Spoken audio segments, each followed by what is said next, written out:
Coming to you from the award-winning Final Third Cigar and Whiskey Lounge, PCA's 2024 Best of Leaf Midwest Cigar Bar, Indiana's exclusive Aladino Cigar Lounge, it's the Final Third Podcast.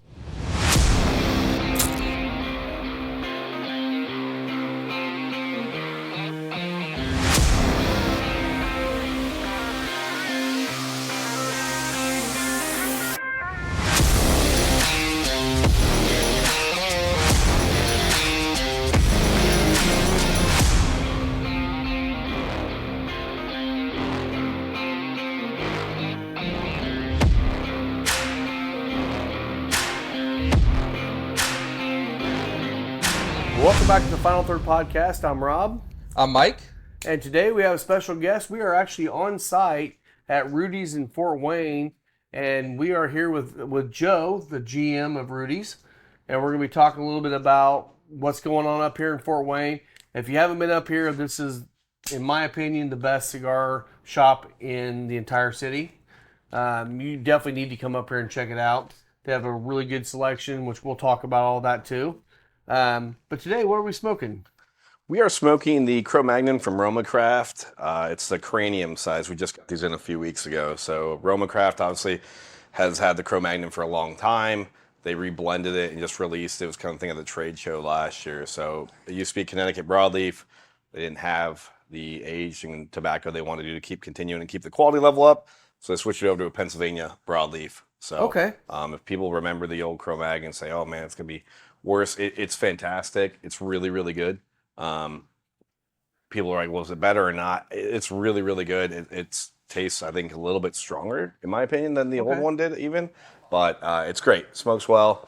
The nice thing about Roma, people not familiar with the brand or not, but they do make some pretty full-bodied Nicaraguan cigars, but their price points are awesome. Where everybody in the industry is like creeping up. I feel like most of the stuff in the Roma portfolio still say almost everything's like still sub 13, and in the Volstead line they do is all sub $10 retail, even in Indiana with our taxes and stuff like that. So it's fun to have like still that company, as you know, that is doing stuff in that great price point range and the $8 to $12 range.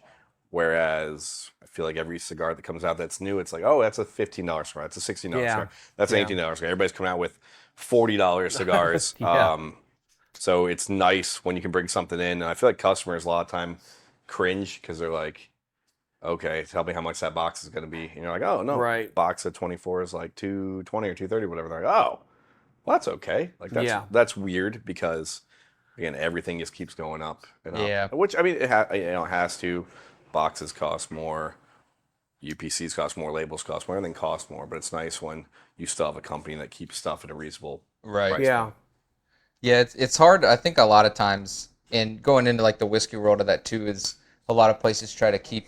We always talk about lower proof whiskey, and I think a reason why a lot of places keep that lower proof whiskey is because they have to pay for different labels. So they have to find their proof point of what they're going to proof it down to, so they don't have to pay for 9 different labels because somebody else wanted it at 101 proof or whatever. So I think it's kind of this. It's got to be somewhat similar in the tobacco world of. Sure. Keeping that cost down, with wrappers and chippers and, everything in the market that plays a variable into what goes into the cost of, the final price of a cigar. Well, and one nice thing they do that only a couple companies do this, at least in my experience, is that on their order sheet, you got boxes and you got bundles. And obviously they're, $10, $15 different or whatever, but I wish every company did that. Because as you know, a lot of times you got your shelf talkers and stuff like that. If you could just reorder bundles and save the $10 and keep the cigars on the shelf, it's easier to refill those boxes, especially when you have your shelf talkers and your stuff already positioned out there. Yeah. I wish every company would do that. Me too. And because I just give boxes away. I don't know what you're going to do here. No, we give them away. You burn them. They stack up forever. They stack up like crazy. I need to find like some artistic person locally to turn them into birdhouses or something. But there's just so many, and you can only.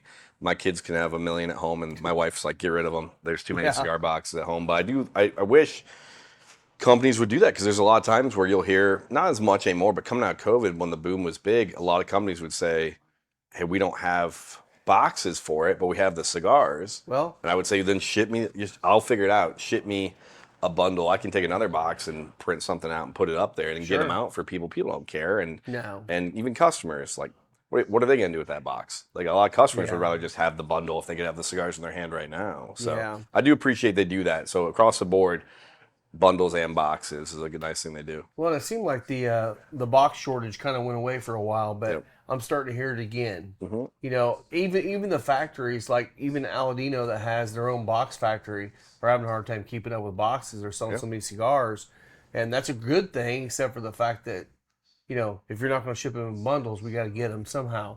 So that's, you know, some brands like that. I know several other brands do a lot of the bundles as well. I would prefer that myself too. And honestly, if it can keep the price down a little bit, Yeah.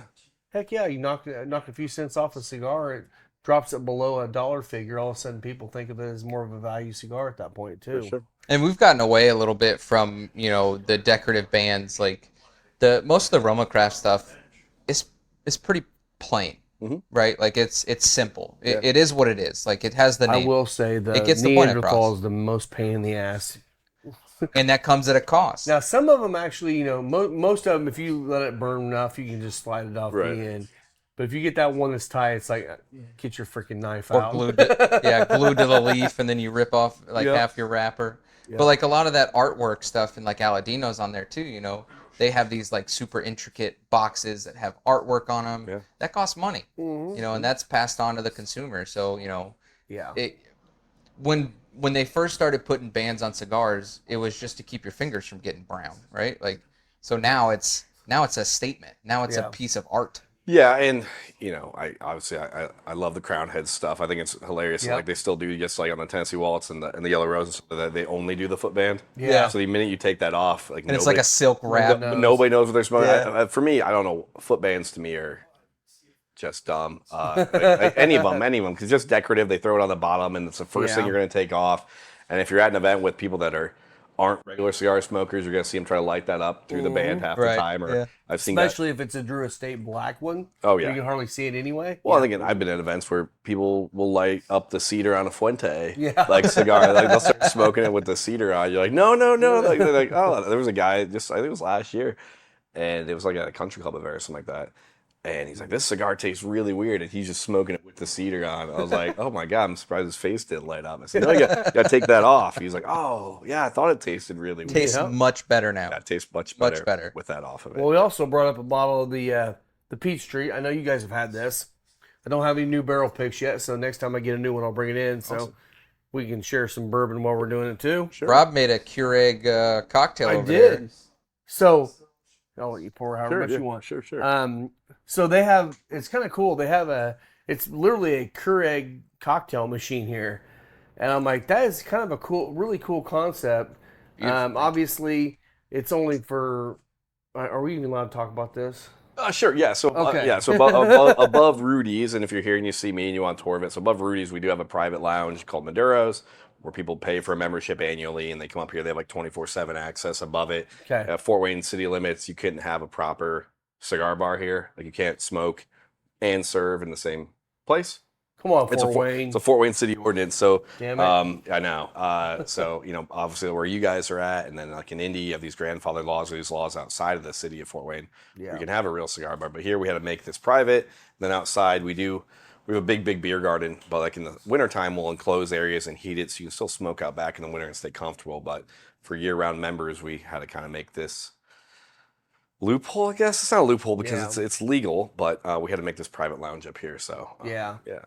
And it's nice. You can fit probably about 30 people up here. Yeah, 30's packed. I mean, 30 is packed you'll for see sure. you'll see guys walk through today. So today will be a big soccer day down here at the shop. A lot of guys will come down and watch the Prem game, and hang out. And you'll have guys that just like Christian in the other room just come up and work down here every day. They, you know, it's like their office away from their office, so they'll bring their laptop, they'll get on the Wi-Fi, they'll get work done, have a cigar, have a coffee, hang out. In the afternoon, cards might break out or something. And Thursday nights we usually play poker. So yeah, it's always something going on. That's awesome. Yeah, I like the private side of it too. You know, we walk past the beer garden. It's a nice little area. I like sitting outside. You know, I'm from Louisville, so where you know you also can't smoke indoors anywhere. Right. Yeah. So we're used to having to find a place outside to sit, and you know, there's plenty of that here for sure. I remember the first time I was down in Louisville, and I'm friends with Jeff, who owns Riverside, Nice.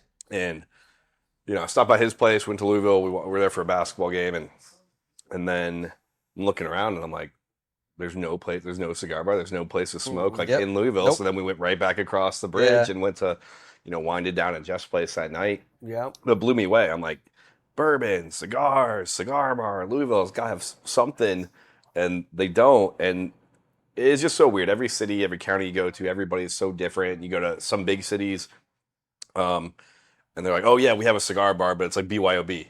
Yeah. Like Casa de Montecristo in New York City is that way. Went there, beautiful place.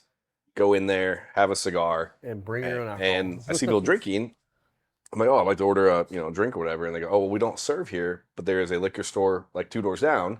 You can buy any bottle from there you want, and you bring it in. We'll supply you with rocks, glasses, and ice and all that stuff. And I was like, okay, well, is there a cover on that? And they said, as long as you buy a cigar from the humidor. I was like, okay, well, I'm gonna buy like 10. Sold. Yeah, easy. Yeah, okay, done. done. Yeah, I was like, Yeah. that's great. So, cheapest way to drink in New York City is just to buy your own bottle at a bar and drink No there. doubt, Yeah. What was the place we went to in Destin? Harbor. Harbor. They're the same way, but Yeah. but they've done like a lot of places. They have a liquor store they own next door. Okay. Yep. And then they have a bar, and then right next to it's a cigar shop. Huge So you patio. literally go buy a bottle, sit out there, they'll grab you a rocks glass, bring it out to you, grab your cigars, and hang out on their patio. Yeah. But you can't smoke inside there Yeah. either. So Another place can't smoke inside. yeah. I don't know if they have the same like loophole laws of having like a private area. There was just a small There's place. so many but- different laws too. I mean, Yeah. it's like Ohio. You can't smoke and drink in the same building. Right. You can have one or the other, but you can't smoke or drink. So like B&G's over there, I know you know those guys. Yeah, yeah. They we were just over there last Monday, and you can go in there and you can smoke inside, and you can bring whatever you want to in, but you can't sell it. And I'm like, Yeah. that is such a stupid law. It It makes is- absolutely no And sense. if you talk to people that come over from like out of the states, and you try to explain like every state is almost its own little country because the laws are so different. Like when I was Yeah. in South Carolina a couple summers ago, I went to like a Total Wine down there to load up for the week. We're outside Charleston for the week, and I get to this big Total Wine liquor store, whatever it is, and there's like 2 stores, and the right store is all the beer and the wine, and you have your checkout counter, your stuff there, and then the left store is all the hard liquor. Yeah. So if you go there and let's say you want to buy a bottle of bourbon, grab a case of beer, grab some wine, you have to go to 2 different stores because they don't sell them in the same store at their Total crazy. Wines down there. That So you have is to so literally weird. take the stuff out of the one, go leave it in your car, then walk you to the other side and grab like a couple bottles, and then come back out. And kind of like Indiana just got the Sunday thing. They didn't sell like on Sundays. They didn't sell Yeah. after a certain time of the day, or they didn't start up. And so, it's mindless. And Holy again, hell, we just opened up happy hour again. I'm like, what the hell was Right. wrong with happy hour? well, did you guys implement anything for happy hour? Not yet. We haven't. We We're haven't getting ready either. to. We We're haven't. getting ready We to. haven't either. Well, So yeah, keep an eye on that here at Rudy's and us. We're looking to do some happy hour stuff. We just haven't. I honestly should have done it right when they pivoted, but I'm like, we'll get there. The hard thing is like, some people post it, but for you guys, like people are going to come to your place when they want to come to your place, right? Mhm. And so if somebody's going to come in at 3:00, they're already planning on coming at 3. Are they going to rush in at 3 versus 5 because Right. you're doing a happy hour? No, they're going to come when they're probably going to come anyways. Exactly. So yeah, Or you want to lose that revenue because of the happy hour? I know. That's the hard thing. Is like you could maybe pitch it, do some combos, but they're going to show up and then they're going to see the happy hour and go, oh, okay, yeah, I'll take advantage of that. I guess I'll save $5. yeah. But they were going to be there at that time anyways. Right. So you really only at places like you guys where you're a destination and people plan out their day, I'm going to go have a cigar, I'm going to have a drink, I'm going to be there anyways. I don't know if the happy hour is beneficial. I don't know either. We're gonna give it a shot, just between like Sure. 3 and 5, 3 and 6, Sure. just to see if it draws people in earlier during the day. But I mean, you might if just it doesn't, then we'll drop it. I you mean, might have people like rush into a reorder at 4:55. yeah, Yeah. Like, I mean, they'd be like, oh, I saved this much if I order it now versus a 10 Yeah. minutes. So if I still have half a drink, I'll be like, yeah, Gotta- I'll gotta order another cash one. it out before 5. Yeah. That's all that matters. Yeah, let me get another one. So speaking of alcohol, so Rudy's, you guys are allowed to sell beer and Wine. wine. Yep. So if you do come up here and have a cigar, you can get beer and wine, and you guys really support a lot of the local craft Yeah. breweries. So since we started, we only do Indiana beer and wine. Okay. So we just implemented a couple new Italian wines that I picked out. Like on the side, it's kind of like a monthly pick where we have like a couple Italian wines now, but all the other wine is from the state, all the beer is from the state. So I will tell you guys, this guy can cook. My God, he is a true Italian man. He made some of the stupidest meatballs last time we were here. For the So good. again, don't come to Rudys if you think you're No, you're not getting fed here. But That was an event. if you That come was an down event. and you say, hey, what's going on? A lot of times if you come on Thursday, probably 30% of the time, 33% of the time, I'm cooking something for the guys up here, whether it's meatballs or soup, or we had a time. What do we do Now last again, that is for the Ma- private Maduro. lounge members. But again, if Yeah. you see the podcast, you come down and say I'm looking for Joe on Thursday, I'll bring you up, show you the place. If I'm cooking that night, I feed everybody. Dad, what did we do last week for food? Italian beefs. Yeah, I was kind of lazy hell last yeah. week, so I was lazy. Doing Italian beefs is hours different than doing meatballs. I'm sure it's delicious. It was good. We had a ton of it. We also had like bruschetta and some other random stuff. Oh, we had a guy bring up a bunch of pork loins, so I did like an Italian style like pork loin thing. Oh, nice. Potatoes. Yeah, and birthday. Yeah, last week was my birthday, so we did like a 2-day Joe's birthday celebration. Well, happy birthday, bud. Thank you. I brought a bunch of sticks up from my personal collection, just cigars, and then I brought stuff up from the shop. I pretty much just did BOGO for 2 days. So I said, if you buy any cigar from the shop, you take one out of Joe's stash. If you buy 10, you can take 10. Yeah. Just as like an extra thank you for the cool. members and the guys, and they could try some new stuff. So your birthday and you're giving everything away. Good job. Yeah. That's how it worked. Yeah. But it was cool. There was guys grabbing, some really old stuff or cool stuff, or we had a few unbanded things that were either old tats from either some packs, or there was a few that were test blends from a couple of our JSK shop exclusives we did that were in there, so guys could try. And you know how it is, like you open up a big Tupperware door and you see like 20 unbanded cigars. It's been so long. You're like, I have no idea what that is. Yeah. Like, I think I know what that is, but no idea. You smoke, you're like, oh, that was a sample someone dropped off that I didn't want. Or you'll smoke it, or you'll have a buddy smoke it. He's like, that cigar was amazing. You're like, cool. I have no idea what No it idea was. what it was. Glad you liked it. We probably could reorder it if we remembered what it was, but we have no idea. I'm glad it was good. Good. Yeah. So let's back up a little bit here. So I know you've been at Rudys for a little while. Tell us your story of how you got in the industry, how you got here with Rudys, Sure. how long you've been with Rudys, all that. So I think this next spring will be my 10th. Will be 10 Here at Rudys? Yeah. Okay. I think it's. I remember I started around St. Patty's Day, because like the first event I ever worked was like St. Patty's Day. So I think St. Patty's Day this next year will be my 10th year at Rudys. So before Rudys, I was in IT for a long time, between Lincoln Financial and Swiss Re, and back and forth. And so I did IT for a long, long time. And Rudys had just opened up. I was back working at Lincoln Financial. They have an office just a couple blocks away. I was living downtown, and the cigar place had opened up. And I was like, I like cigars. I'll start going here. So they'd only been open less than a year. And I would sit out back here in the beer garden and have a cigar with a buddy or two and hang out. And then I was, again, living in West Central, working a 9 to 5. And I thought, oh, you know what? Like, I wasn't married yet. I thought, hey, I could like bartend on the side, get some money. And they needed bartenders. So I just applied and started working here part-time. Yeah. And I'd been here a few months, and Rudy had taken a liking to me, and he goes, hey, we have this trade show coming up this summer. I'd really like you to go. I think you have a good eye for the business. So, okay. So I went to my first trade show. It was in New Orleans. That'd be 9 years ago, whatever it was. And I went, and then shortly after that trade show, our current manager at the time quit. And so Rudy looked at me and he's like, hey, would you like to run the shop? And I was doing this. And so I talked to my girlfriend at the time, which is now my wife. And I said, you know what? I kind of like this business. I kind of like people besides, sitting at a computer and everything. I kind of like the tobacco industry. So let's try it. So I just took a leap of faith and started running the shop. And it was bumpy and weird at first. And you figure a lot out. Yeah. And that was like 10 years ago. So I've ran the place That's since. cool. So it was random. And I learned a lot about cigars. At the time, I didn't know. I mean, I smoked cigars, but didn't know anything about cigars or the industry and things like that. And so you just learn as you go and you figure it out. Again, I wish I could know what I know now then. It would make things a lot easier. Building a website, setting up distribution, doing events, setting up the humor, everything. I mean, it's just like you just figure out what POS systems are good, what are not, like everything. I'll go there. source I'll of- go there. Yeah. So that was, I guess that's kind of my story. And we've just built it, and the shop's gotten bigger and bigger every year. The website's gotten bigger the last few years, which is really, really cool. We ship all over the U.S. Yeah. And that's really taken off. Again, I wish we would have implemented that a few years earlier, but we didn't know. And yeah, that's been me, I guess. So yeah. So any of you, Oh yeah. any of you guys that have been in the shop here in the last month have seen the new point of sale that's working fantastically. Lisa's still scrambling because there's still things in there that she's trying to figure out. Sure. But it's so user friendly. It's nice. This is the guy that actually got us onto Clover, and I'm so happy because we limped our way through Square and Heartland, and Square was okay for retail. Sure. Heartland was a fucking nightmare from day one. I We say that lightly. hope you guys are listening because Yeah.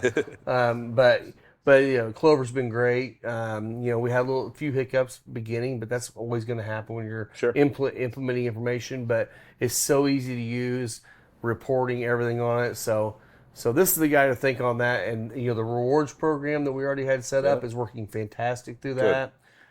So everything's been going great with that. Well, so and we're that's happy well, about and that's it. the thing is like, I have a few people that I know are probably gonna be opening up maybe a bar, maybe a cigar place, maybe whatever in the next year or two, things like that. And there's no like blueprint or anything. Even if you go to the industry and you talk to people, even if you go to the trade show, there's not like, oh, this is what you should do for your humidor. This is what you should do for your POS. This is what you should do for your website. There's nothing Nope. out there. So all you can do is reach out to somebody that knows or try to copycat somebody else or try to figure out. And again, every city and law and state's like a little different. Yeah. So I do think there's a part. I've talked to some people in the industry, and maybe it would just take me like leaving this and doing that. But there almost needs to be like a consulting or a one-stop shop that the PCA sets up.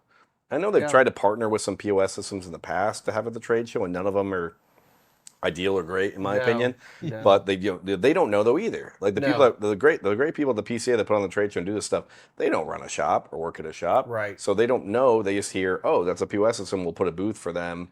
And then the questions that you have for the people at a trade show, things like that, might get answered, might not. Right. They're good, but it might not work for your shop. And so it really takes somebody getting there and understanding, because the POS system that works at your place might not work at so-and-so's place. It might not work here. The nice thing about Clover, it seems pretty balanced. It does. Where if you're just straight retail, it'll do that great. If you're the bar as well, it's great. Obviously, I know a lot of people that use it in the restaurants, so I know it works in restaurants as well. Yep. And there's a lot of add-ons, and they're always tweaking it. They just implemented just a few months ago. I didn't realize it, and you guys have on yours, but there was a hiccup for a year or so where the current big register you couldn't start tabs on. Yeah. But then they rolled it out this spring, and so now like we didn't even realize it because updates. But then we go, oh, so we had to start them on like our little register. Oh, hey, let me start a tab over here for you. But now the big one does it as well. It's great. Yep. It works out fantastic. Oh, swipe your card, give it right back to you. Yep. You got a tab. I can take drinks on my mobile or take extra drinks, just add it to your tab. It's fantastic. It does a really good job. So I'm happy it's working out for you guys. That's yeah. Well, and like when we were out at PCA, you saw I think there was 3 different point of sale systems out there.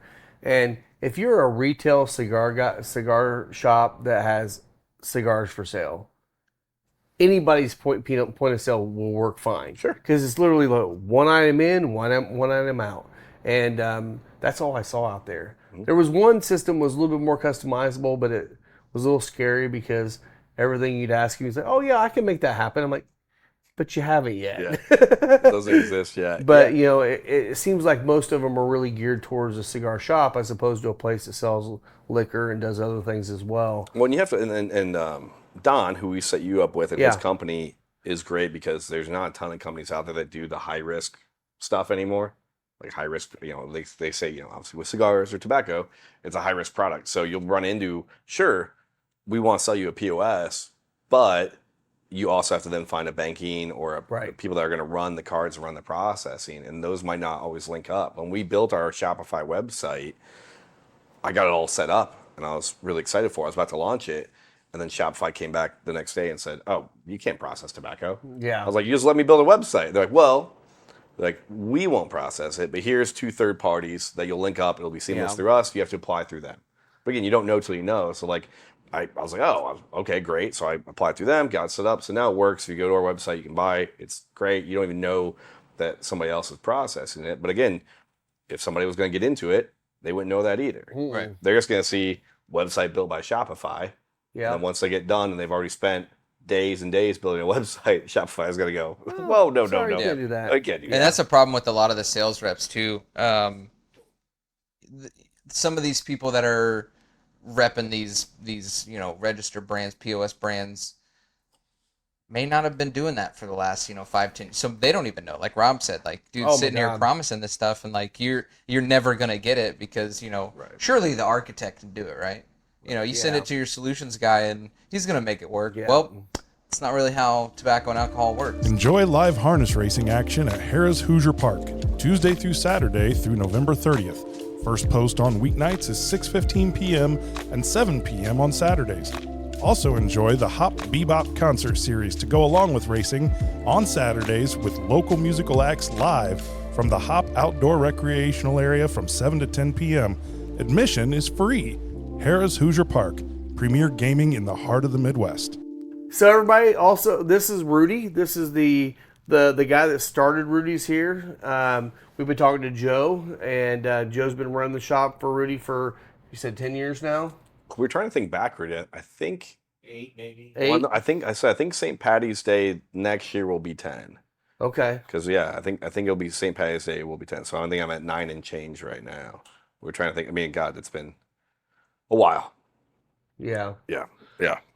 Well, I know one of the things that Rudy's done really well is he's worked with legislation downtown to try to continue to change the tax laws in our state, which we've got that down to $1. We're not done.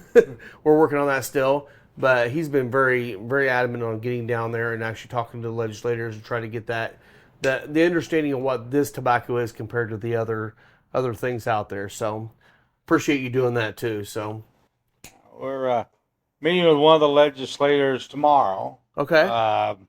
Just to touch base. He's actually my bookkeeper too, so it's a kind of a double-edged sword. But on our train ride, we've made an invitation to all the legislators to come on the Rocky Patel train. So hopefully Okay. we'll get a good representation there. And the thing that we're wanting to do for the industry is be able to have a temporary fine tobacco license. Right now, you cannot travel. You have to sell within the confines of your establishment. Right. And there's a lot of nonprofits and weddings and special events. They would love to be able to have cigars at those venues, but you can't. There's no provision. It's not Right. that you can or can't. There's no provision. Right. So we've been working with the legislature to make that a possibility, and there's such a thing as a one-day liquor license, so you can transfer your liquor license to an event like that, but Yep. not the tobacco. So it's a matter of getting them just to put another check box on the same form and go through some of the hoops. But that's one of the objectives that we have, as well as working on that tax from being a dollar cap to 50-cent cap. Yeah. Those are the two things legislation. Well, you and I need to talk because I need to get down there and start pulling my weight with you a little bit on that too. So I'd like to be a part of that. Yeah, Rob, figure it out. I know. I'm trying. Well, it's weird because we were at your shop meeting with Glenn Yep. from the CRA, Yep. and PCA. does he work for the Glenn's PCA? PCA. He's a PCA, not Yeah. cigarette maker. Okay, Yeah. PCA. Yeah, you're right. And Rudy, there's a lighter there for you. Oh, And there you go. That what's was what's bit weird awkward. is that I feel like we're on top of it. We've seen the cap. We're current, but I ran into people over the last few months from even reps that have the state of Indiana that didn't realize it had come down. Yeah. And even people in Indiana didn't realize it had come down. And so I don't know if that's not getting out there to people or if the legislation's not out there. And I think a lot of people that just run a tobacco shop, Right. they've done it for 20 years, 30 years, 50 years, whatever, just keep going. I'm going to keep doing the same thing. I'm going to keep doing the same thing. So if they're not going to the trade show, if they're not talking to local legislators, they're not keeping up on the news, they're just showing up, running the 9 to 5, running the register, they don't even know what's Yeah. happening. And they might not even realize the website switched over and the Right. tax paid is differently. Like they don't know. And it blows my mind that, especially something as prominent as the tobacco tax, something that we're paying every month and what we're bringing in, that people in the industry don't even realize it. Mm-hmm. And that's crazy to me. Well, that's the thing too. You go into any of your local shops you go to, and if you're you're probably seeing every 2 or 3 months increasing prices because everyone's increasing prices almost every 3 to 6 months now. Right. And when you start seeing shops like in Indiana that the price hasn't increased for maybe 6 months, it's because the tax cap came down and it brought us down to a better level.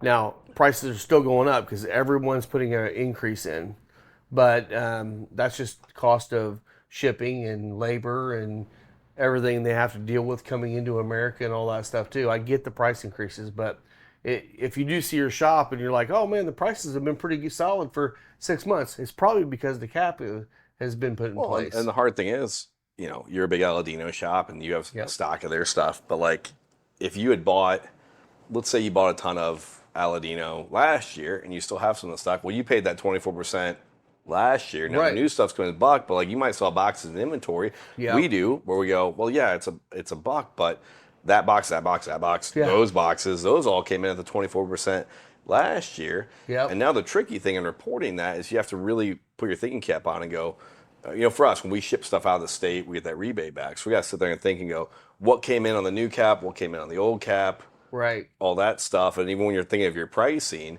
well, now we're at $1, but the other 80 cigars that we have were the 24%. So you got to find that middle ground, or you keep everything at the old price until eventually you're through all that, or you just keep it where it's at. You got Rudy uses the word elasticity to where if you're not pricing yourself out, then you probably keep it to where it's at anyways and stay competitive.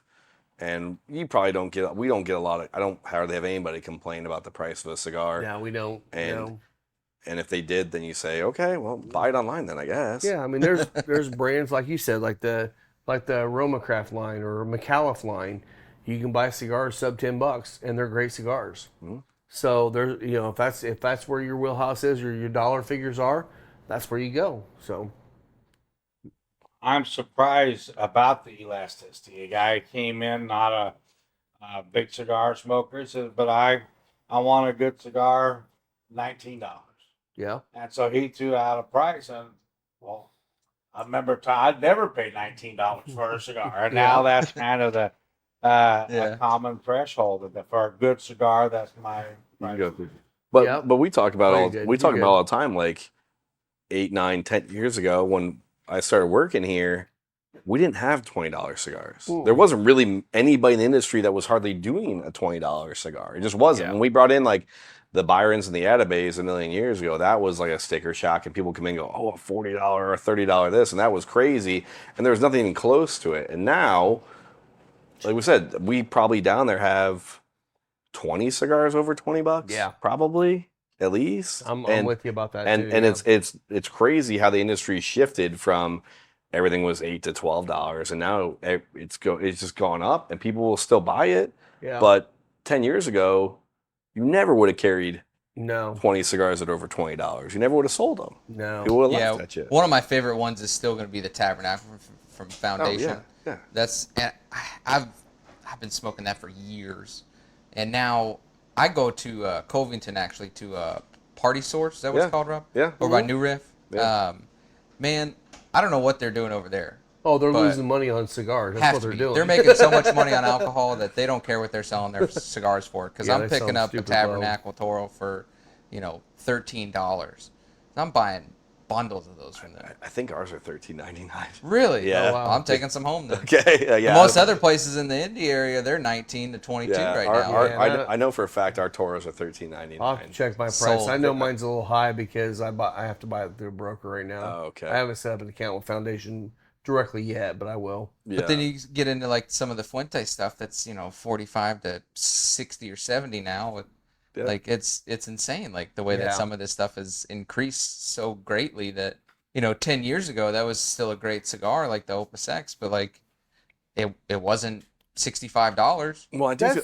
Go ahead. I do feel like the Fuente increase is like it is really hard to keep up with every company's price increase because you get email after email after email, and so it's really just to the point where you just have to check every single invoice when it comes in because you can't trust anything, and you go, oh, I just spot checked a bunch of our Fuente stuff not a few weeks ago and went, oh, up at $1, up at $1.50, up at $1, up at $2, whatever. Yeah. And then I even price checked it online and went, oh yeah, this hit everybody, and so everything just went up, and so like short stories now are like $9.49, Yeah. $9.99 for like a short story. Where that was like a six. I mean, years ago it was like a $6.50, like Yeah. 650 cents.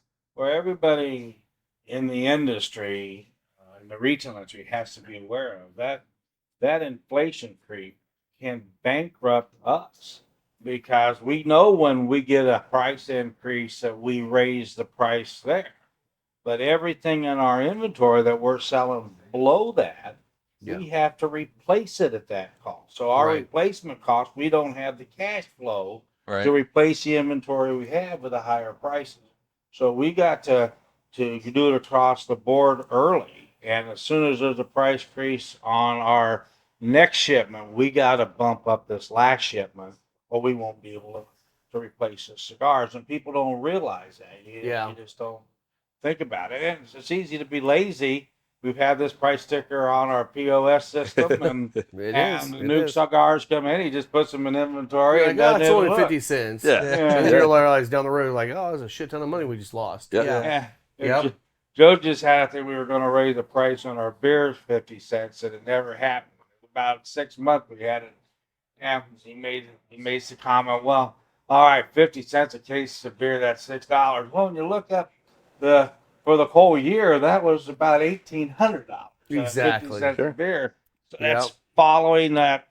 You got to be ahead of the game. You just have to. Yeah. And we talk about that a lot with, spirits and liquors and stuff, because some of these places now are starting to decrease their prices on their alcohol.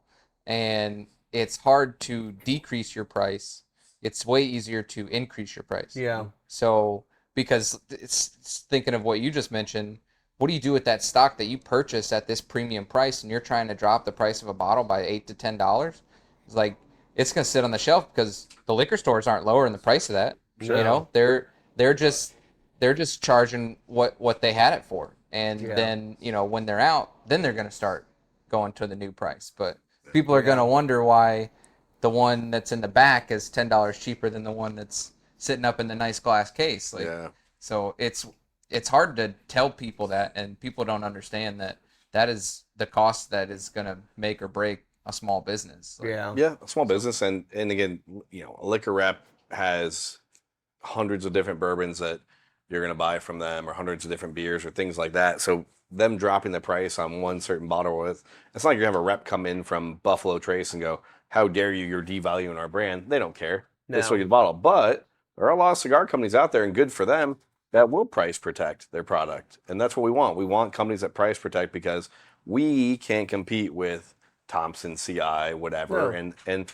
so we want companies to price protect their product. And a lot of reps will tell you, if you see somebody gouging, doing BOGO, doing whatever, report it, because we don't want our product devalued. We don't want people doing buy one, get one, or selling stuff at 10% over wholesale, because that devalues what we've built in, especially for boutique companies. We don't want that. Right. And so I do appreciate when companies say, we are price protected, don't sell it for this, nobody's selling it for under this. You can compete with everybody, because that gives us a little bit extra leverage, so we can compete online. So we can compete with somebody else. When I love Oliva, and Dwayne's a friend, but like for years we would hit Kevin's head over with a paddle, because I'm like, if a guy's buying a box of Milanos for $100 online, like, we can't compete with that. Yeah. Like, we just can't. Oh, I get a box of Milanos and a nub lighter for $100, and you go, well, great, I would buy that too. That sounds like a great deal. Like, I mean, when you're getting it at wholesale, like, sure.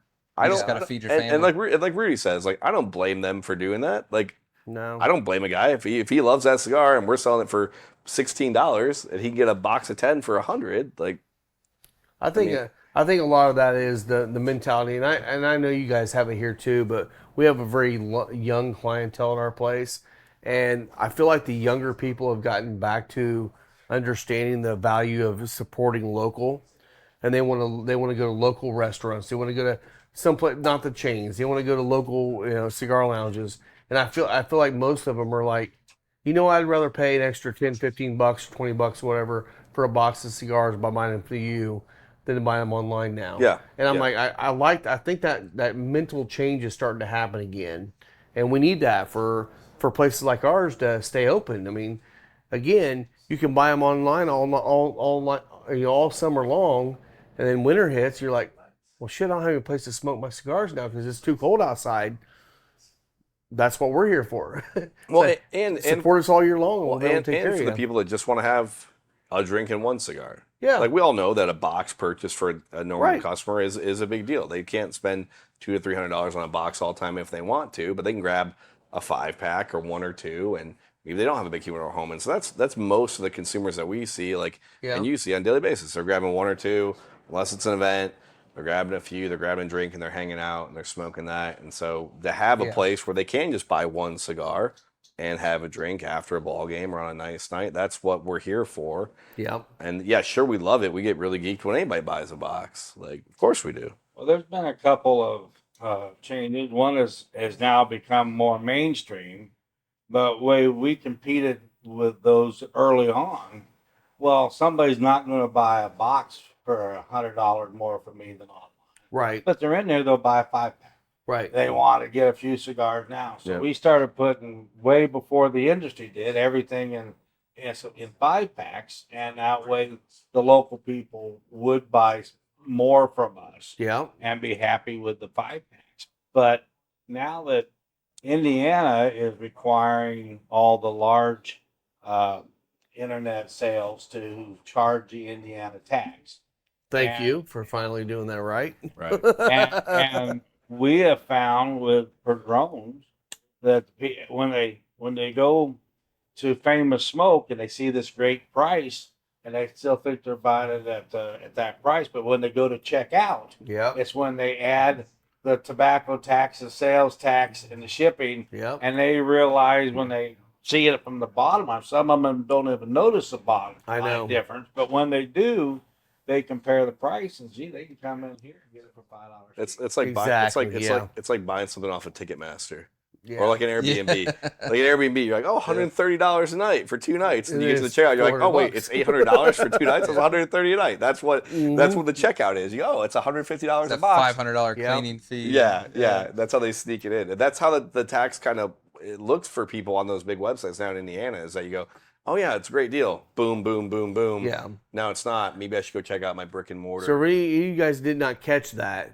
If you're buying online, legally now they have to charge you the state taxes coming into our state. So you're buying a box at their discount or whatever they charge that, paying our taxes. You can now support your local brick and mortar, save shipping, and also keep a family business in business by doing that.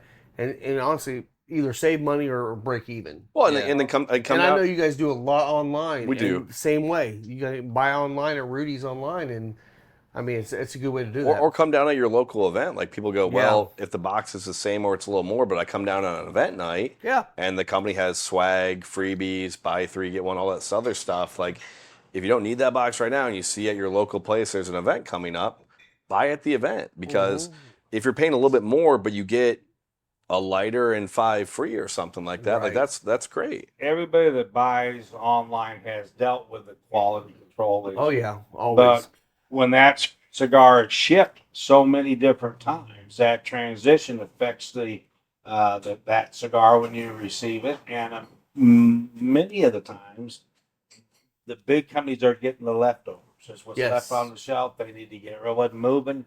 So you're seeing this brand and you're getting excited about it, but it's basically they're not successful runs of cigars they're that they're seconds. getting. Yeah. Well, we have people Yep. message the shop all the time. So like if you actually message rudyshop.com and there's a little chat with us thing, it actually goes to my phone. So like I chat with customers all the time, but we had somebody the other day wanting to buy a box and I can see in their cart what they're grabbing or whatever.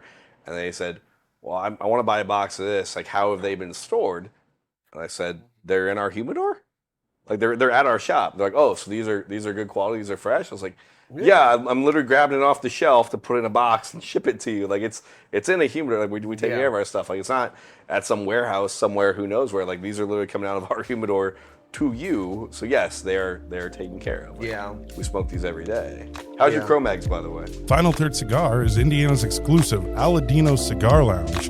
Come to Final Third for a selection of over 20 different Aladino cigars, including the Cameroon, a wonderful cigar with nice light flavors. Make sure and visit Final Third, the Aladino exclusive cigar lounge for Indiana.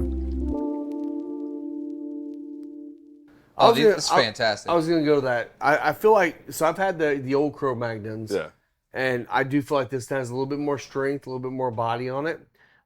It's definitely deeper and darker on the flavor notes. I like this a lot. It's a little creamy, almost chocolatey with the peach treat. It's really good. It's a really good mixture Nice. I probably between should do both that, of them. huh? Yeah, you're over here Do you want drinking some your bourbon? mocktail.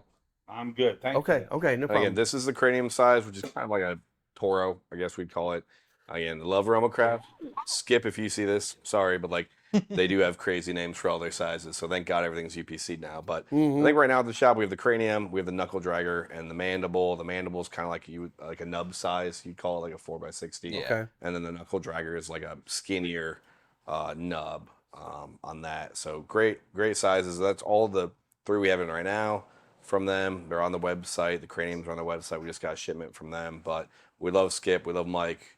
Yeah. All the guys at Roma Craft. Mike came up and did a couple events with us last year, and we love doing stuff with them. Again, there's not a lot of shops not a ton of shops in the Midwest that carry Roma There's Craft, not, no. and they've been a staple for us, and a lot of our customers, a lot of our members really enjoy their cigars, and I really enjoy their cigars. Well, and speaking of staples for you guys, I know you guys are, at least in the state, if not the Midwest, you sell the most Tatiana.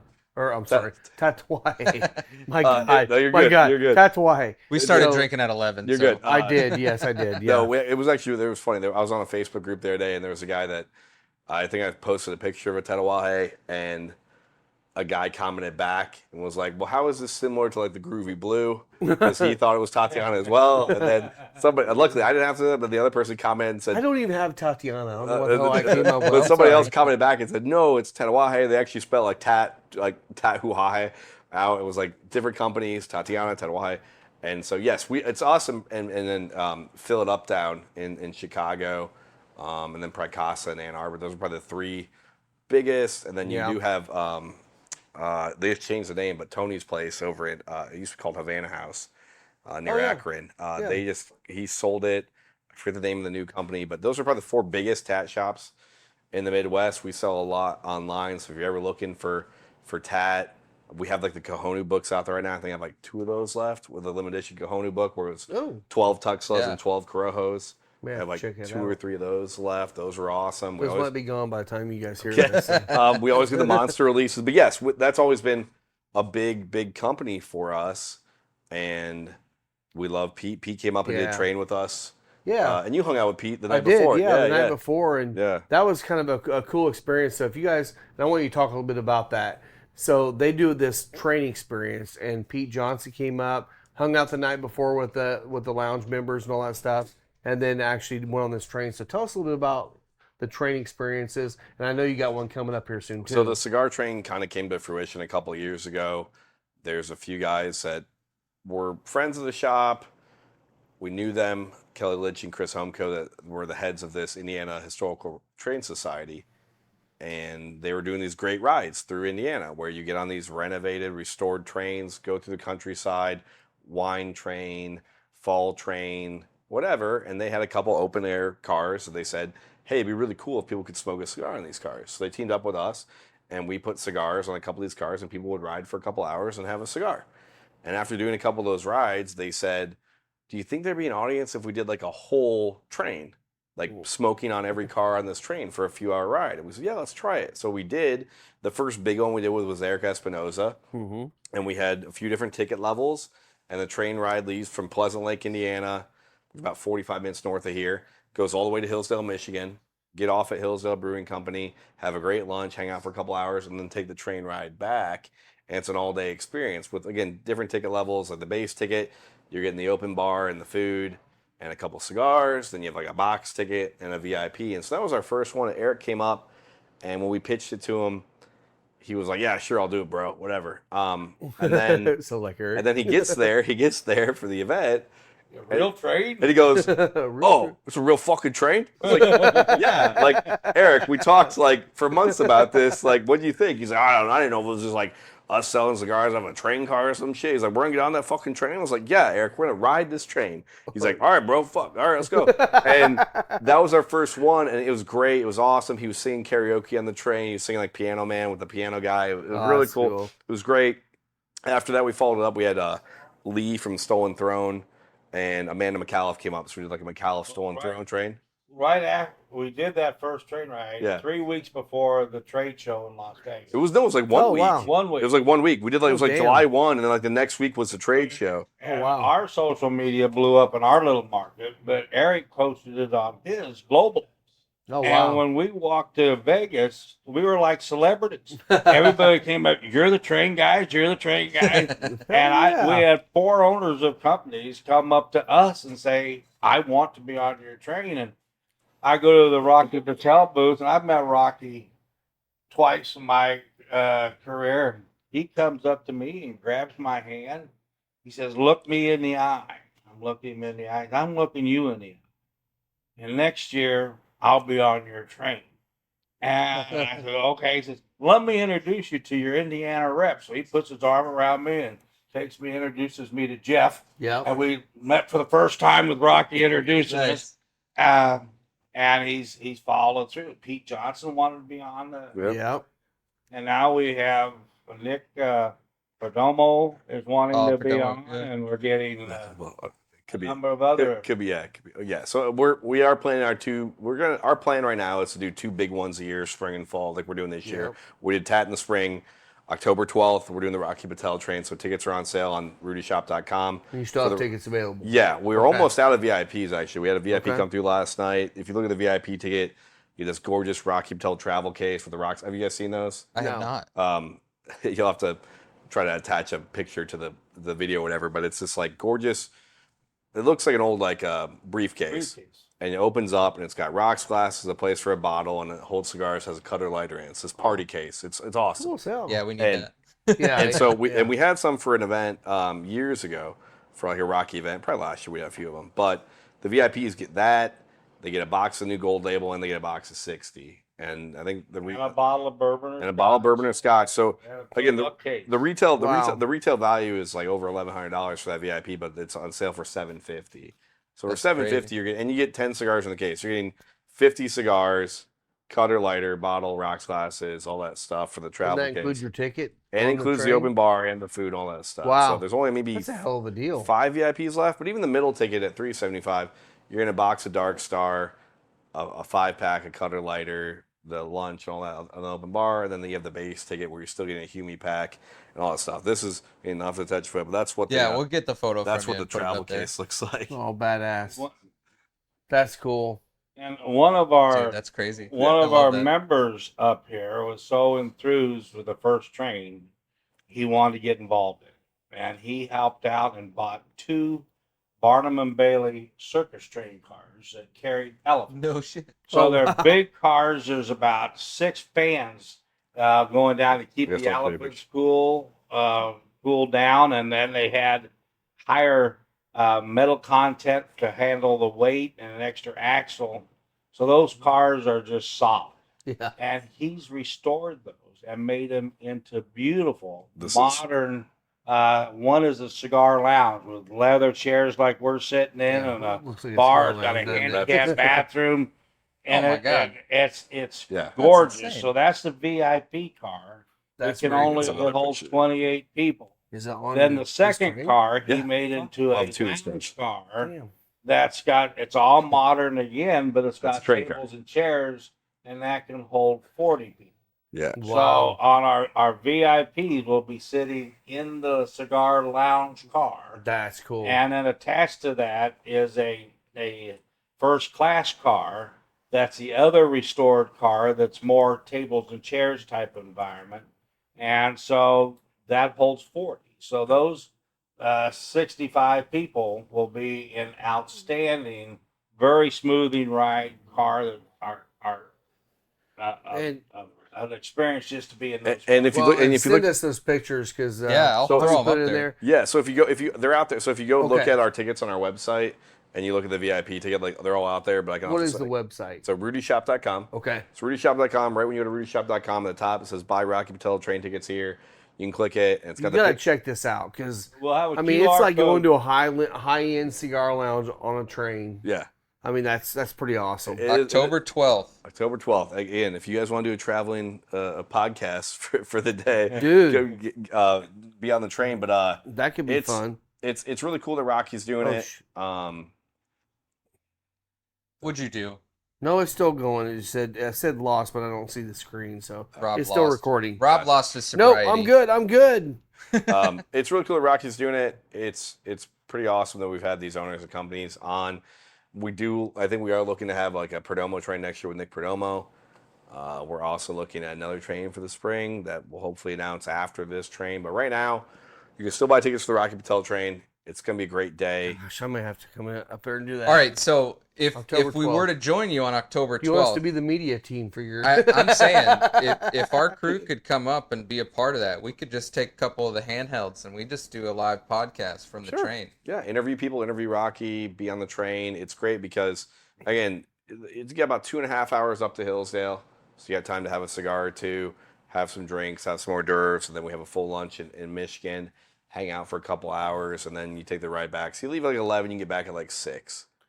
And That's perfect. It's about 40 minutes north of here. We have people buying tickets right now. We've had Florida, New York, a lot of Ohio, a lot of Michigan, Indianapolis. Like people from all over the country are going to be flying in for the Rocky Patel train. And we're 2 months out, and we've already hit $20,000 in free sales of tickets. That's great. That's awesome. So That's awesome. it's going to be very, very popular. But Yeah. the first class and the VIPs are what's selling. Yeah. Well, and What I they know- don't tell you is that $19,500 that goes to fuel.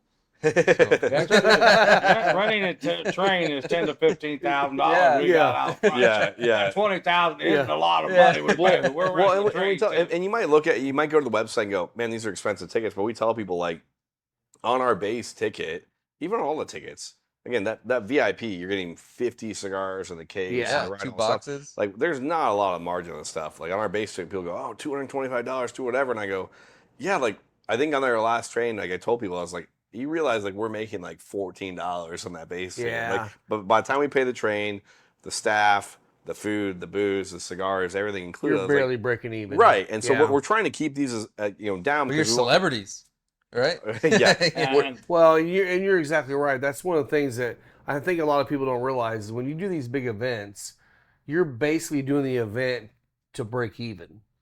You want to make money. Obviously, we all want to make money when we do big events, but a lot of times we're just trying to break even because we want to bring people out, introduce them to the lifestyle, introduce them to It's part of building your culture, all that culture. stuff.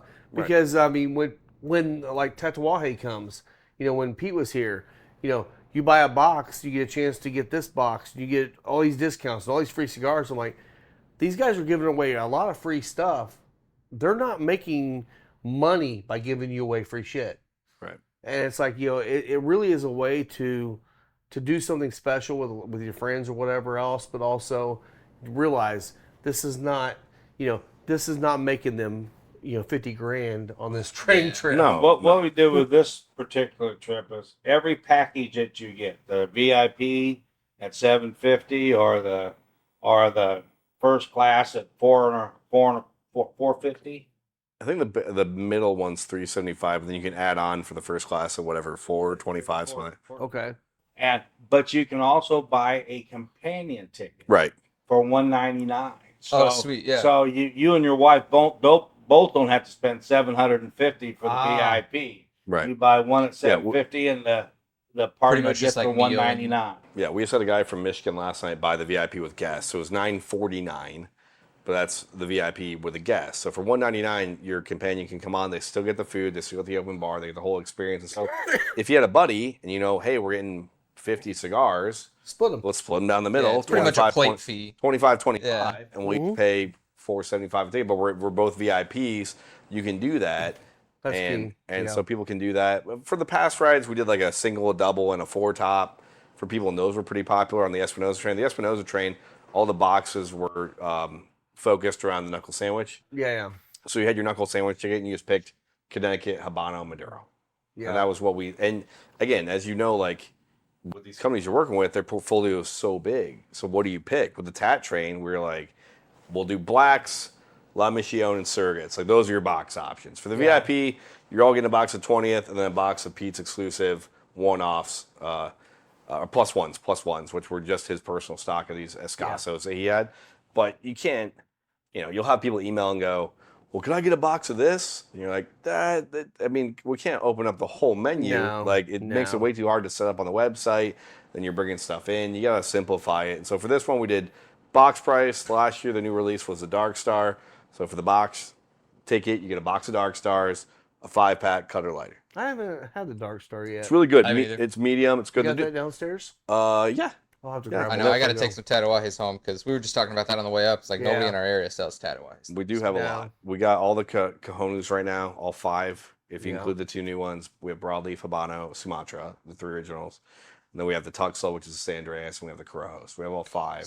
So And we sell- question. yes. Do you have knuckle sandwich chef specials this year's? I left? do. I have All right. 2. So I will tell you right now, if you hear this, get online and buy those things because I have people asking me crazy and I can't get more of them. Yeah, So we're I'm not calling out. you out, but we're calling you out. Boxes. Do you? Shut up, I'm out. I I sold sold two out and they're done yesterday. now. The Warhead box, the big one? Oh no, that's the war. Oh, okay. You I sold, mean- you sold the regular knuckle sandwich boxes yesterday. Yeah. We So do I have will like say 2 these Warheads, guys yeah. have a lot of the like Espinosas and some of those things we have at our shop. If we're out, hit their website up because I mean shipping's not that much. Their prices are great. You can get the ones that I may be out of. No, we do So- we do everything over 150 is free shipping anyway. So if Oh. you're grabbing a box of the Warhead, it's free shipping free anyways. shipping anyway, it's yeah. free shipping anyways. Yeah. And so throw in a 5-pack or something. I'll tell you this: if you go to the base of our website, we have this we call the mystery bag sampler, where you pick mild, medium, full, or mix, Yeah. and it's $40, and you get 5 cigars, and none of it's like quorums and shit. Yeah. It's all stuff out of the humidor that we throw together. So every day we have like a $40 sampler on the website. of just, I like, will good say, stuff. if you're deal. in this area, I think you have some of the best sampler pack game around. I mean, honestly, that's why I'm working on doing more sample packs in my place because I saw what you guys are doing here. I'm like, I mean, it makes sense. You know, create a sample pack. People can try different cigars before they buy a box of them or whatever. Sure. And you guys have a really good game going But there. it's weird because like that's just the thing in the last 4 years. Like for a long time, it was just a few of the big companies that were doing like the Humi packs, and now the last 4 years, everybody Everybody's has one doing now. them now. Like Yep. my father and Tad, we keep those in stock all the time. Christoph's had them for a long time, but it's weird to me the bigger companies that don't do Yeah. one. Like why not have a point of sale $40 or $50 sampler of 4 or 5 sticks? Like because that's an easy grab and go. It's an impulse buy Yep. for people, and it's great for the consumer. Like the My Father packs at $40. None of those are a sub $10 cigar. Yeah, and Aganorsa started doing sampler Yep. packs too. Yep. What Yep. 4 or 5 years ago? Because Aganorsa supplies a lot of people with leaf, but like nobody really knows what Aganorsa is. So then Correct. now they started doing these little sampler packs. Now they're getting their name out there as their own brand. Yeah. And now they're starting to branch out and do box sales and stuff like that for retailers. So Yeah. I think that's a good way to get like you said, just sample some things that you may not want a whole box of, but Absolutely, it's a good opportunity to just try new things. And Well, it's a great gift for people too. It is. Yeah. Like Yeah. people will come in for Father's Day or for a birthday, things like that, and they go, "I want to buy a box," and they see what a box costs, and they go, "I don't like the guy that much. I don't want to buy a box." But My they go, daddy but sucks. they go like, "Oh, but I'll spend $40 or $50 on a sampler. That's a good present." Yeah. And because again, when people come in, they go, "I want to buy a cigar for my dad. I want to buy a cigar for my brother. I want to buy a cigar for my brother-in-law. What do they like to smoke? I don't know." I don't know. Yeah. Well, how about a sampler? Like that they're like, yeah, great, done, easy, awesome. Like Yeah. that's the best gift for people to steer them to. You go, just give them a sampler. And then if they like something, I tell all of our customers, if you're buying an array of stuff, take a picture of the band. Because if you come in 2 months from now and say, well, I love this cigar, but it had a red label on it. Yeah. Like, 300 other ones. yeah, right. So I'm like, just take a picture. You always have your phone. Yeah. You take a picture of the band. That way, if you come in and go, I love this cigar, we'll say, if your shop has a good tobacconists, you'll say, if you like that cigar, here's 5 other ones I think you might Right. enjoy. Like if you guys like the Cro-Mag, then you'll be like, okay, try a Tabernacle, try a Micarita, try a black from Tat, try this, try that. Like you can find that if you like this, then you might also like this cigar. Yeah. as my other really good comparison to the Tabernacle is going to be the Olmec. Like that's like my second. It's a very similar blend. Yeah, second to the Yeah. Tabernacle for me, which It's a lot You always smoother. have. It's a lot smoother. yeah. I think the Olmec is, yeah. We Yeah. have Olmecs and Axons right now. We got Tabernacles. We got I have Goliath, both Goliaths down there right now. Yeah, Both yeah. both CT and regular. Yeah, we always carry a pretty good footprint. We have both the new Wise Mans, the Corojo and the Maduro. Nice. So we have a good selection of Foundation all the time. Again, it's a sneaky company. Like everybody that knows cigars is like, Foundation's awesome. They are. Like they make some of the best cigars in the world. But for a lot of people that don't know a lot about cigars, they don't know the brand, and so you go, hey, just try this. Yeah. Guys Yeah. will be like, we're not a diplomat shop yet, but that's probably coming later this year. But guys will come in and say, I want. Play that game. Sorry, well, I won't go there. You will. But people will say, I love a T52. I like a Liga. And so for years, I'd say, if you like a Liga, just try this Tabernacle. Try this Mi Querida. Try this. And they go, wow, that's fucking awesome. And you go, yeah.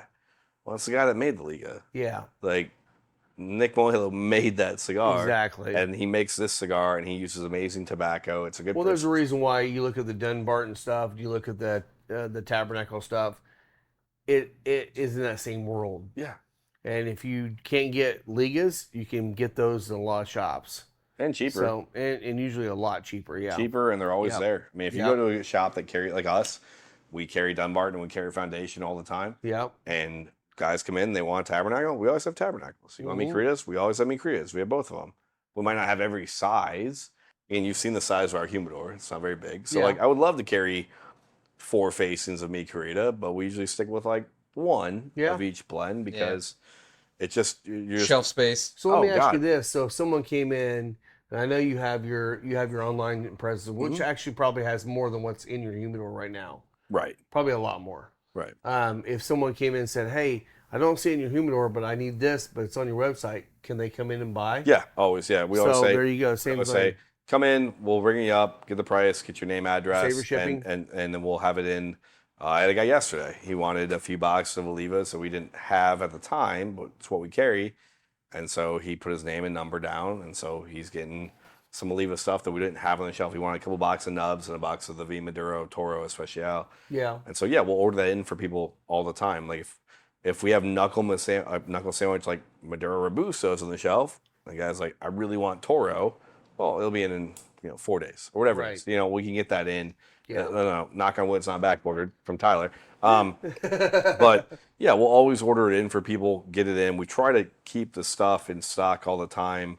I will say, actually, the website for the most part is really, really close. There's a lot of stuff in our humidor that doesn't ever see the website. Right. A lot of it. Like, I was curious about that because I see Yeah. there's a lot of stuff on your website, and then I saw your humidor, and I was like, I wonder how much. like Goliath, I'm into our last box of those. Like, those aren't on the website Yeah. because with my luck, a guy would buy a box, then I'd contact Foundation. They're like, No, you we can't. don't have fucking Goliath. So Like, do you Right. drop ship those, or you just keep them somewhere else here that's not in the humidor? so we have the humidor here, and then we have down the street, we have a house, Okay. the Red House, we call it. We have a whole walk-in down there. Oh, cool. So we keep all of our back stock there. So if there All this was stuff. something that they saw on the website that they wanted to come in and get, you could get it. Yes, Yeah. it's either Okay. we know we can get it from the distributor, Okay. or we have it down at the Red House. Sure.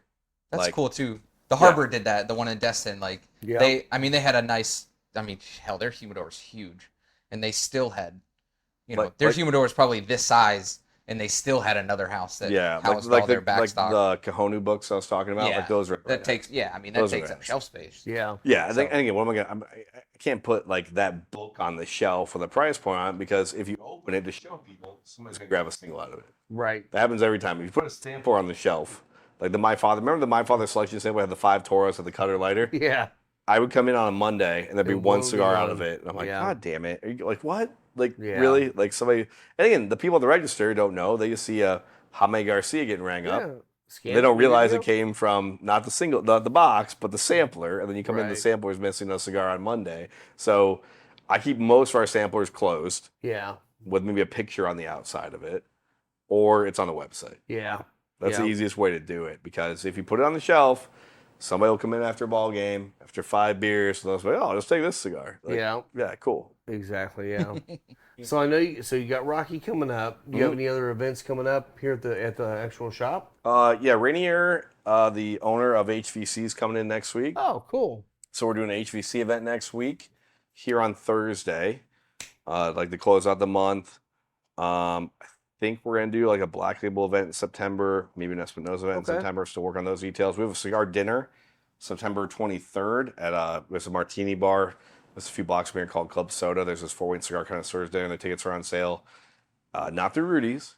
But if you look at like Fort Wayne Cigar Connoisseurs, there's a dinner featuring Rocky Patel cigars just a few blocks from here. Okay, And sweet. Heaven Hill is doing like the bourbon tasting that night. So we're doing like a Heaven Hill tasting, like a 5-course meal.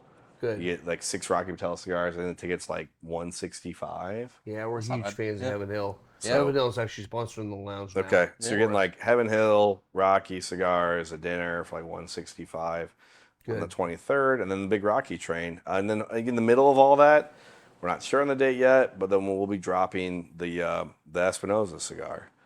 Yeah, Yeah, tell the us lounge about cigar. that one. Yeah. So that's been a I'm project. excited about that. Rudy, how long has that been a project for? They've been 2.5 years. Damn it. So I'm going to start talking to Hector here in another month. I'm like, all right, 2.5 years later, I'll get mine. yeah, it's been like a 2.5-year project. We started this because we wanted to celebrate our 10th anniversary.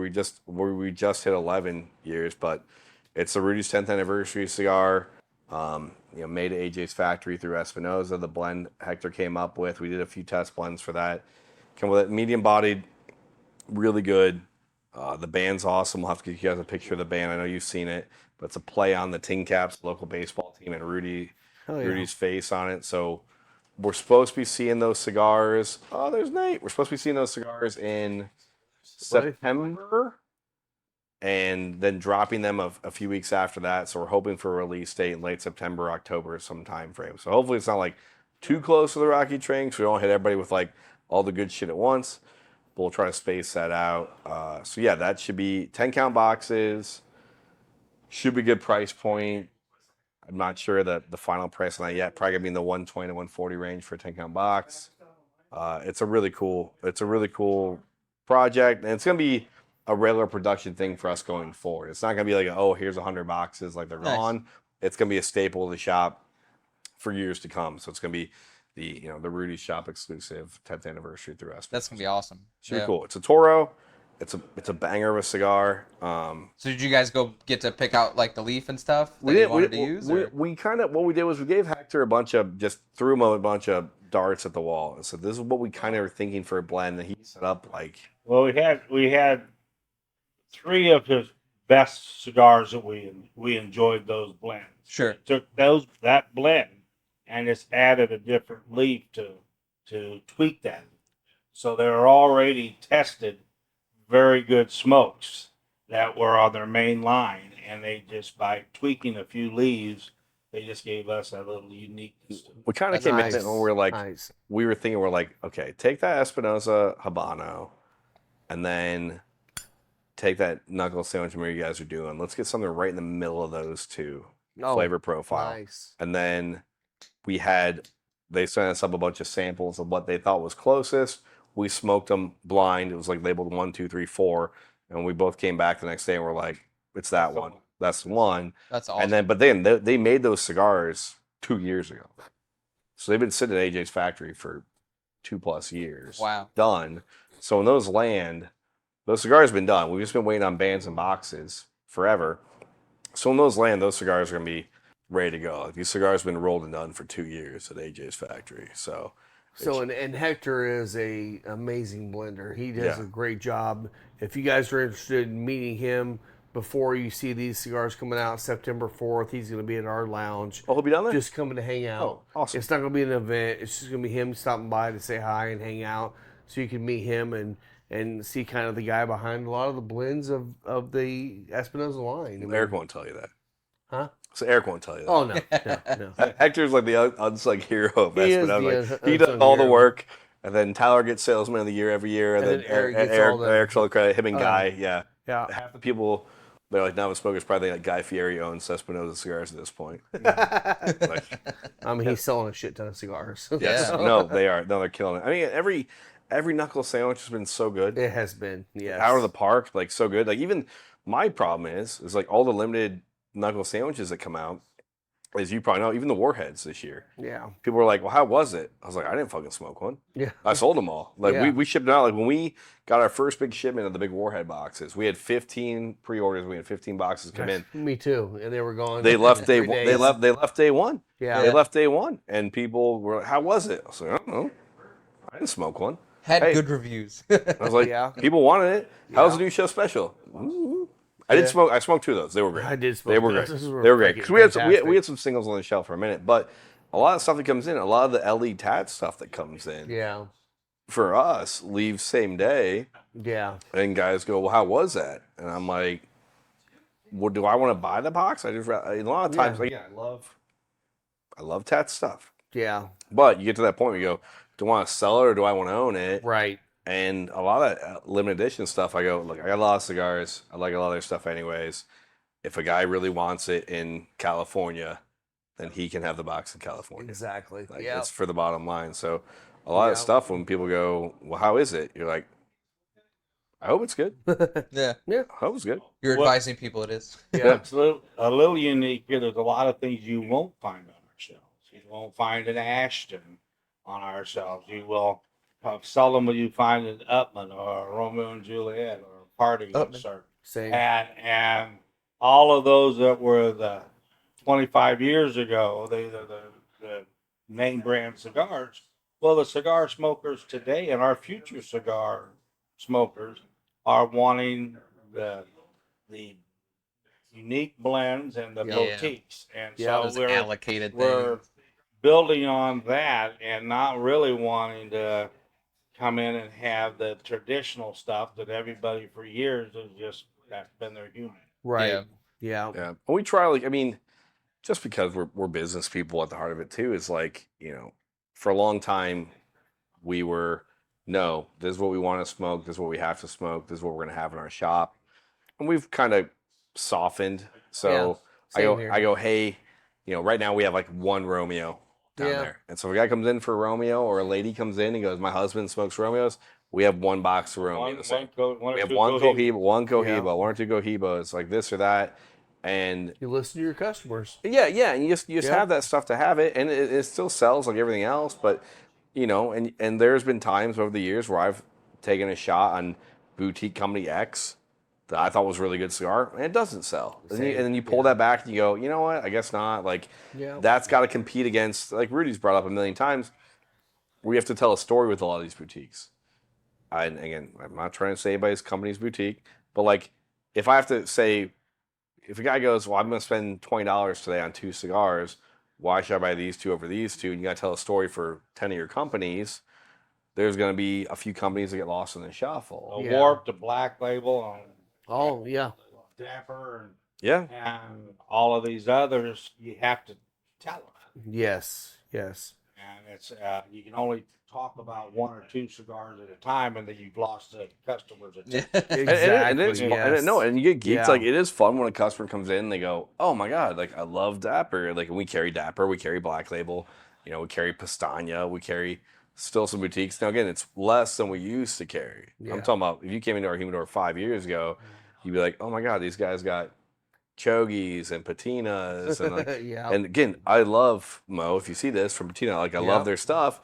And I love the Chogi stuff and things like that. But like, they're just these boutiques where you go, is it beneficial to have these 4 facings of Patina or to increase like 4 facings or 2 and 2 of these other 2 companies? We're going to sell boxes. Right. Yeah. And yeah. that's the hard thing. You go to the trade show and everybody's awesome. Everybody's doing a great job and you want to Yeah. give business to everybody. But You just can't. yeah, like, your humidor is just limited. Yeah. It just is. Now, if you had people coming in every day asking for that, then you bring it in. But if you don't, Yeah. you don't. Like, you Yeah. put a box of Cohiba Tubos up, doesn't fucking matter. Yeah. People are gonna come in and just buy Cohiba Tubos. Yeah. Oh, 'Cause- Cohiba. I know that name. yeah, Cohiba Yeah. Tubos, yeah. That's Yeah. funny. We were talking about that Oh, is on the this way a Cuban? here. Oh, Cuban, yeah. We had a country artist come in, I mean, God, 4 or 5 years ago. He was in a concert across the street, and he came in with his whole entourage. I don't know the guy's name. Every country artist is named like Brian Luke or some stupid shit. And and he comes in and he goes, Shout out Luke Bryan. That's for you, Grant. Yeah. That's for you, Grant. yeah, it's always 2 first names. And he comes in and he grabs a box of Cohibas off the shelf and he looks at all of his buddies and goes, these are the real Cubans. This is the real shit right here. And I was like, Yeah, okay.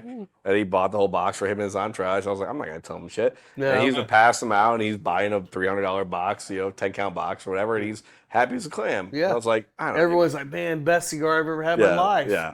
I don't give a shit. You know what? Yeah. It is what it is. Yep. Yeah, we were talking about the Cohibas and the Romeo stuff because, like, you go to, a gas station that sells cigars, they sell Romeos. You go to a liquor store, every liquor store sells Romeos. Yeah. You go to casino, everybody sells Cohibas. But and people Romeos. know Romeo. Right.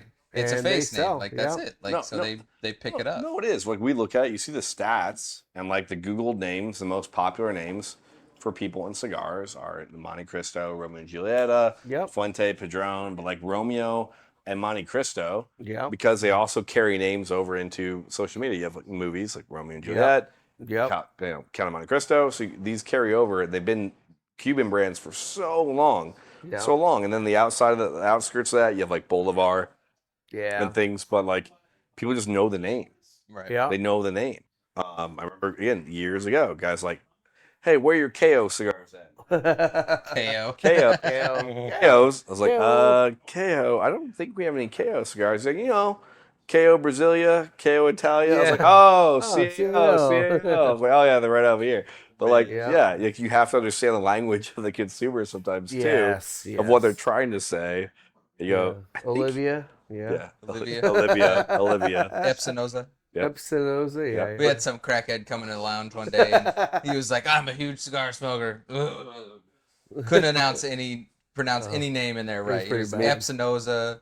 It was Padronmo. Crooks. Padronmo. is my Padronmo, favorite. yeah. Padronmo. I'm guilty of mispronouncing everything. Padronmo. You're It's like, okay. You're buying them. It's and fine. you're like, Padronmo. You're like, do they want Padron or do they want Perdomo? Like, Exactly. it's a combination. Start with Padron. and One of then move each. to It took Perdomo. me 2 years to figure out how to say Tatawa.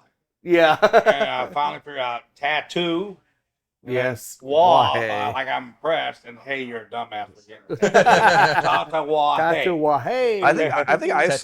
I think in like Pete's mind, I say Tatawahe, and like I think like last for the trade show, like Pete told me I was even saying it wrong, and I was like, I don't give a shit, Pete. I was like, I really don't care. I was like, I'm gonna say Tatawahe, and he's like, no, and tattoo like Huhe or something like that. Tatawahe. And I was like, I Tattoo-hay. can't retrain my brain at this point. We've carried your No. brand for so many years, like I don't really give a We shit. Americanize everything. Well, with Steve, we just had Lafferty here for a Dunbarton event, and so we always just say, hey, we're having a Dunbarton event. We call it Dunbarton, and Steve has been a stickler lately, and he's like, it's Dunbarton Tobacco and Trust. Yeah. Yeah, I'm not saying that whole thing. And I was like, no, I'm just gonna say Dunbarton or DTT. Like, But I've also heard him in the same conversation say, oh man, when I came up with that name, I really wish I would have never done that. I'm like, well, you have it now. Either own it or move on. well, so Lafferty when he was here said the only reason they came up with that name was they had bought an old bank building locally. And so they started the LLC, and they're called Dunbarton Tobacco and Trust because they're opening up in the bank building. And then the company started, but they already had the LLC done for the name, so that's what they just kept, and that was it. And I was like, yeah, if you go back, like, again, if you talk to Nick when he had the first Wise Man, he called it the El Wednesday, and then now it's the Wise Man, like which translates from El Wednesday. Yeah. Guys would come in, they're like, "What's the cigar called? The El Guga, Oh my God, that El was- Googly Eyes? No one knows how to pronounce that. Yeah. No. Last month we had an impromptu event that went really well. Mike Woodson was speaking in town for the Boys and Girls Club. Oh yeah. And he's a big cigar smoker. Yeah. So the Boys and Girls Club said, could we bring him down and do a little event down there with some of the Indiana fans that are cigar smokers? And so we said sure. And so he got a hold of Mike and got his favorite cigar. So we got a couple boxes of those in here, and everybody that came in and donated money to the Boys and Girls Club, they got to smoke his cigar with him at this event, and it was a home run. He had a great time Oh, good. being down here, and What was the cigar? You remember? Hoya de Monterey's. Okay. Oh, nice. Okay. Yeah, he's a Hoya guy, Good. and he smokes a lot of Cubans, as I found out as well. And so we kind of gave him a mixed bag of some stuff to try, and he really enjoyed them. We actually became text buddies. So I actually have Mike Woodson, the coach of IU basketball's number. That's so cool. And I texted him and said, "Hey, Mike, I'm gonna send you like a 5-pack, blah blah blah." And he texts me back. He's like, those cigars are all bomb. I sent him some knuckle sandwiches, some tat, a couple tabernacles. And so, once again, Rudy's a Purdue guy. I'm a Michigan guy. I'm from Michigan. Yeah. But we left that event and we both went, this guy was fucking awesome. I was like, I hope IU basketball has a good year. I really do. And I've never rooted Don't we always? I've never rooted for IU basketball my entire life. And I was like, this guy was so genuine. He was so cool. He talked to everybody in the room, told great Bob Knight stories, and was just a really genuine guy. And he came to our place, and I was like, you know what? I really hope he succeeds. They should. I mean, they have a crazy team this year, but like, he was just a really great guy, and it's fine to fund those like Brothers of Leaf because they're not everywhere. And so to find a guy that will come to the local shop, support the Boys and Girls Club, and to be here was a really cool event. Well, when the Boys and Girls Club started in town, Coach Knight heard about it and wanted to support a Boys and Girls Club coming to Fort Wayne. So he was at our first fundraiser. Sweet. And no one knew of the Boys and Girls Club. We weren't here yet. Sure. But they knew of Coach Knight. And it was a phenomenal fundraising event. But I had one of the original coffee mugs that we had at each table when Coach Knight spoke in '91. And so I gave Coach Woodson one of those original coffee. Oh, that's awesome. No, that's and cool. He almost teared up. Really? He said, this means so much you won't know. That'll be on my desk. And then we also presented him with a white and red Rudys jacket. Oh, there you yeah. go. And so he was just like he was a kid at the candy shop, and he fell in love and said, I'm going to invite you down to sit with me on the bench side and introduce you to the team. And Oh, that's cool. well, did I tell you I'm a Purdue fan? We can get around that. We can get around that. So We're gonna sometime next change year, it. Joe and I will be At sitting, a IU sitting game. with the IU Yeah. team and having a great night with IU. That's As long awesome. as it's not the Purdue game, I'll be okay. Yeah. Just beat up on Michigan State or Light something. that, Like light that cigar up on the sidelines. It'll be great. I think the funniest story he told that night. So he was talking about how when Coach Knight coached the Olympic team, Yeah. and they were going to practice. You remember the story he was telling? They go to practice at this local gymnasium, and I forget the name, but there was a guy in the team that Knight and him were having it out over playing time or something. Maybe, wasn't it? It might have been. There was somebody on the team that he was having it out with, and so Knight was like, you know what? Stay on the fucking bus. Like, don't come to practice. And so the players stayed on the bus. So they go into the gymnasium, and there's some other team on the court still, and it's their time to practice. And they have like some local police officer there running security at the gymnasium, and Coach Knight's like, hey, it's our fucking time to practice. Yeah, And this go guy's like, on the hey, court. settle the fuck down. And Coach Knight's like, starts bumping him, gets in his face. He's like, no, this is our fucking court. This is our time to practice. It's the Olympic team, all this shit. And they get into it, and Coach Knight like shoves him back. Anyways, the cop turns around and arrests him. Starts walking him out. And so there's this guy on the bus that's still sitting there. And he sees Coach Knight get walked out of the gymnasium in handcuffs. And he pokes his head on the bus and is like, what the fuck happened? And they're all like, like Woodson's like trying to run cover, like, no, don't arrest him. It's Coach Knight. Let me see all this shit. Like the cops You knew who I am. yeah, this local cop like arrests him. And the guy on the bus is like, I wasn't on the bus for like 15 minutes. What the fuck happened in there? Coach Knight's getting walked out in handcuffs. Hey, coach, can I get off the bus now? Right, exactly. He better be like, no, you sit your ass on Not the till bus. I get back. Once I catch bail, then maybe you get off the bus. Yeah. Post my bill. So these are all great sports, but we know hockey's coming. Hell I know you're a hockey fan too. It is 52 days till preseason NHL hockey. I'm excited. I'm excited for the Wings this year. Like they won't hopefully be terrible. I know you're an Avs guy, but like Yeah, I don't know. I like the Wings. I like for the me Wings being a too. Detroit guy, like we're so like focused on the Lions right now. Like Yeah. Lions hype is there, and Lions belief is there, and they do have a game down. They don't- do have a game in Indy Don't this worry, year. the Bears hype is up there too. It's and I'm up like, there, come on, dude. guys. It is up Come there, on, man. guys. Bears fans are We're gonna excited. trade that quarterback off in 2 years to Pittsburgh. It'll be great. It could be. Yeah. Quarterbacks go to die. I'm excited. I'm excited to watch the Wings. It'll be fun. I just hope that, like, for me as a Wings fan at this point, and this is weird to say, for growing up, they were always, the standard, but I just hope they're in it at the end. Like, hopefully, not like Stanley Cup, but like, I just want them to either make the playoffs or be close to the playoffs at the end. They made a hell of a run last year, and I think They got close. They're moving up. They're a point away. They they're should ready. be close this year. Tarasenko and stuff. They should be close, but like, everybody in Detroit right now is like Lions. Yes. Is Detroit Lions. The tickets are crazy.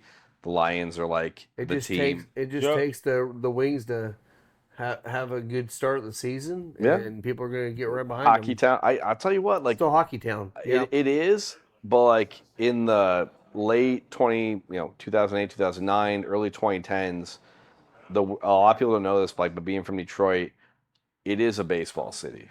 Yeah, that's And true. and I went to multiple World Series games. When the Tigers are good, that team is such a great baseball city. Like that city is so awesome for baseball, and they really are behind the Tigers. And that thing is like in the state of Michigan, like the Red Wings, the Lions, and the Tigers are like the team.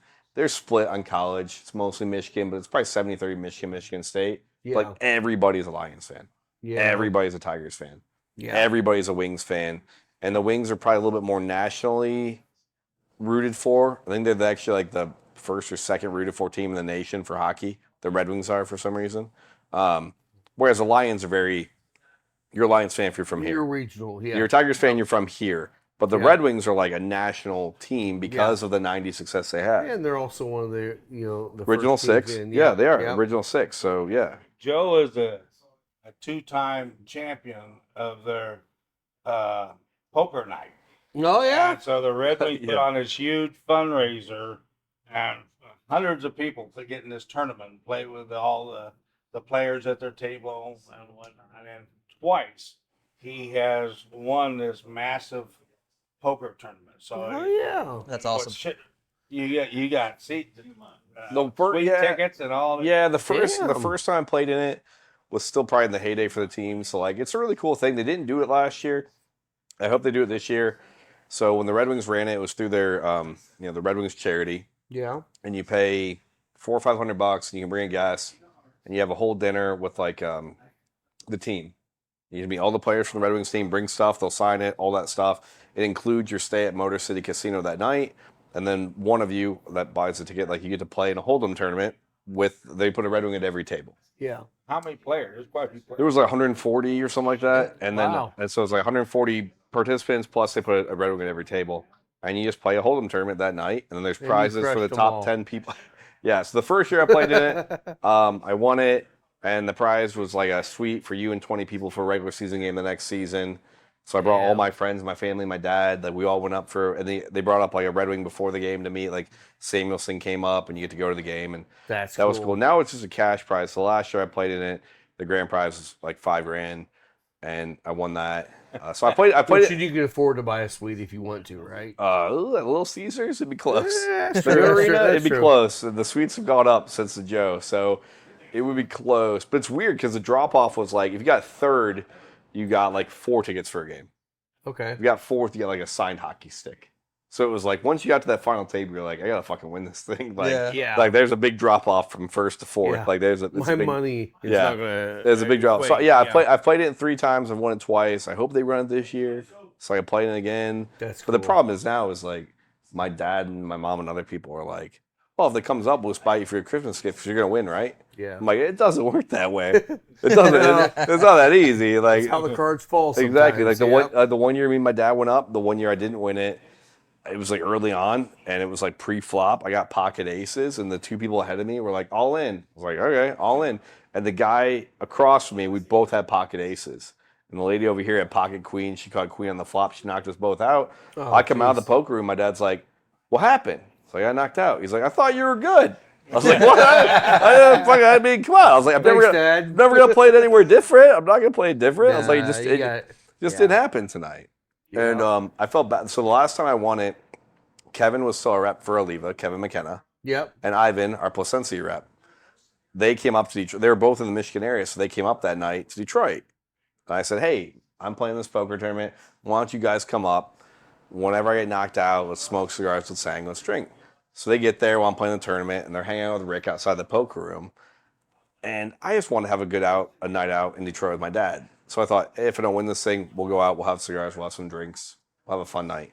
So I'm playing this thing. I just keep winning and winning and winning. It keeps going on. And they're just staring at me from outside the poker room, and they're doing this, thumbs up, thumbs down. I'm like, and I felt bad because the whole night they hung out there, just watched me play poker. And it got done at 11 or whatever, and it was on like a Monday or Tuesday night. So I win the thing, and I'm amped. And I'm like, I want to go have the whole thing. I'm like, I just want to go have a cigar with my dad. I don't really care about I cared about the $5,000, but I was like, Yeah. I want to go hang out with my dad. It's like a night away from the kids and the wife. I want to go out. And so we're like, who's still open? And Casa downtown was still open, but their closing time was like midnight. And by the time they cashed me out, it took forever to they present you with some big Happy Gilmore check. But then I'm like, they have to take you to the window, and they literally hand you $5,000 in cash. Oh, damn. And so Rick's like, "Would you go put this in the safe and get this in the?" And Rick's walking like we're like fucking security, like we're getting mugged in the casino. And so I'm like, "I want to go have a cigar." So it's like 11:30 by the time we got there. I call Casa. I go, "Hey, what time you close?" They're like midnight. It's like, "Is it a soft close or a hard close?" And they're like, "It's soft. We're pretty busy. We'll stay open." I was like, "Can you please stay open at least for like me and my dad to come down and have a cigar?" So we were able to go to Casa downtown, have a smoke, have a couple cocktails, enjoy the night, and do that because everything was like closing early. Like it's a Monday, it's Monday night in Detroit, so that was at least fun to have a stick with my dad and celebrate that. And all that money went to Disney World. Like the minute I won that, my wife's like, "We're going to Disney," and I'm like, "That's gonna pay for half of it." Half of it. Yeah, exactly. But like, if that. my wife had already kind of planned the trip, and I remember after I won it and we went down there, I was like, "How are we gonna do this trip if I didn't win that poker tournament? Like how the fuck are we gonna pay for any of this?" You're gonna stay at the Ramada Inn. Well, exactly. Yeah, exactly. So yeah, that was cool. Hopefully they do it this year. I think more teams should do that. I mean, I've talked to friends who are Blackhawks fans and everywhere else, and I went, the fact that the Red Wings do that, they do the poker tournament, they meet the whole team, everybody, I mean, they sell out of it pretty quick. Yeah. Because for that price, you go, hey, it's $500. It goes to the charity, but two guys can go meet the hockey team, eat, drink, stay at the hotel. Like, that's a great experience. Like, people that have, the Colts should do that. Yeah. Like, throw a tournament down at Burn or Blend or somewhere or whatever, or Hoosier Park, and do a Colts poker tournament where you get to meet guys from the team, hang out, maybe get a cigar sponsor or something. Like if you have a place you can smoke at, but do that. It's a great fundraiser, and you'll sell out of 100 tickets immediately. And I've only seen the Red Wings do that. So I know you're here in Fort Wayne. Do you guys do anything with the Comets at all? We because of our distributors, we'll do 2 or 3 nights where we get a suite of the Comet games throughout the year through our distributors. So if you find a game for next year, the Fuel coming up, we kind of get to pick 3 dates where we get a suite for the game because of our beer distributors. So we have to do a game with 14 people for a Comets game. Yeah. Throughout the year. We've had more success with having Comet players work for us. Oh yeah.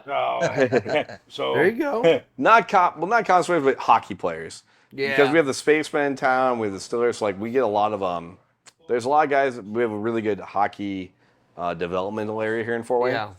So we get a lot of guys from all over the nation, even some overseas guys that are here throughout the summer that train here for hockey. So we've employed a lot of those guys throughout the year because they're looking for a summer gig. And with this guy Jan a few years ago that was from Czech Republic or some shit, and he just needed a summer gig, and he's one of the best employees we ever had. All right, Colin, we're asking you, come on and work with us. Who was it? Was it Zane? He'll be a bouncer. Zane was the guy that worked for the Guard. He was an international guard. Jan was our big hockey player, and he was the nicest, softest spoken guy in the world. And I saw a few videos of him playing minor league hockey. He was a fucking mean motherfucker. He was a soft-spoken 6'6" Czech. Yeah. Come out here, change propane tanks, get people running for beers, get people running for cigars.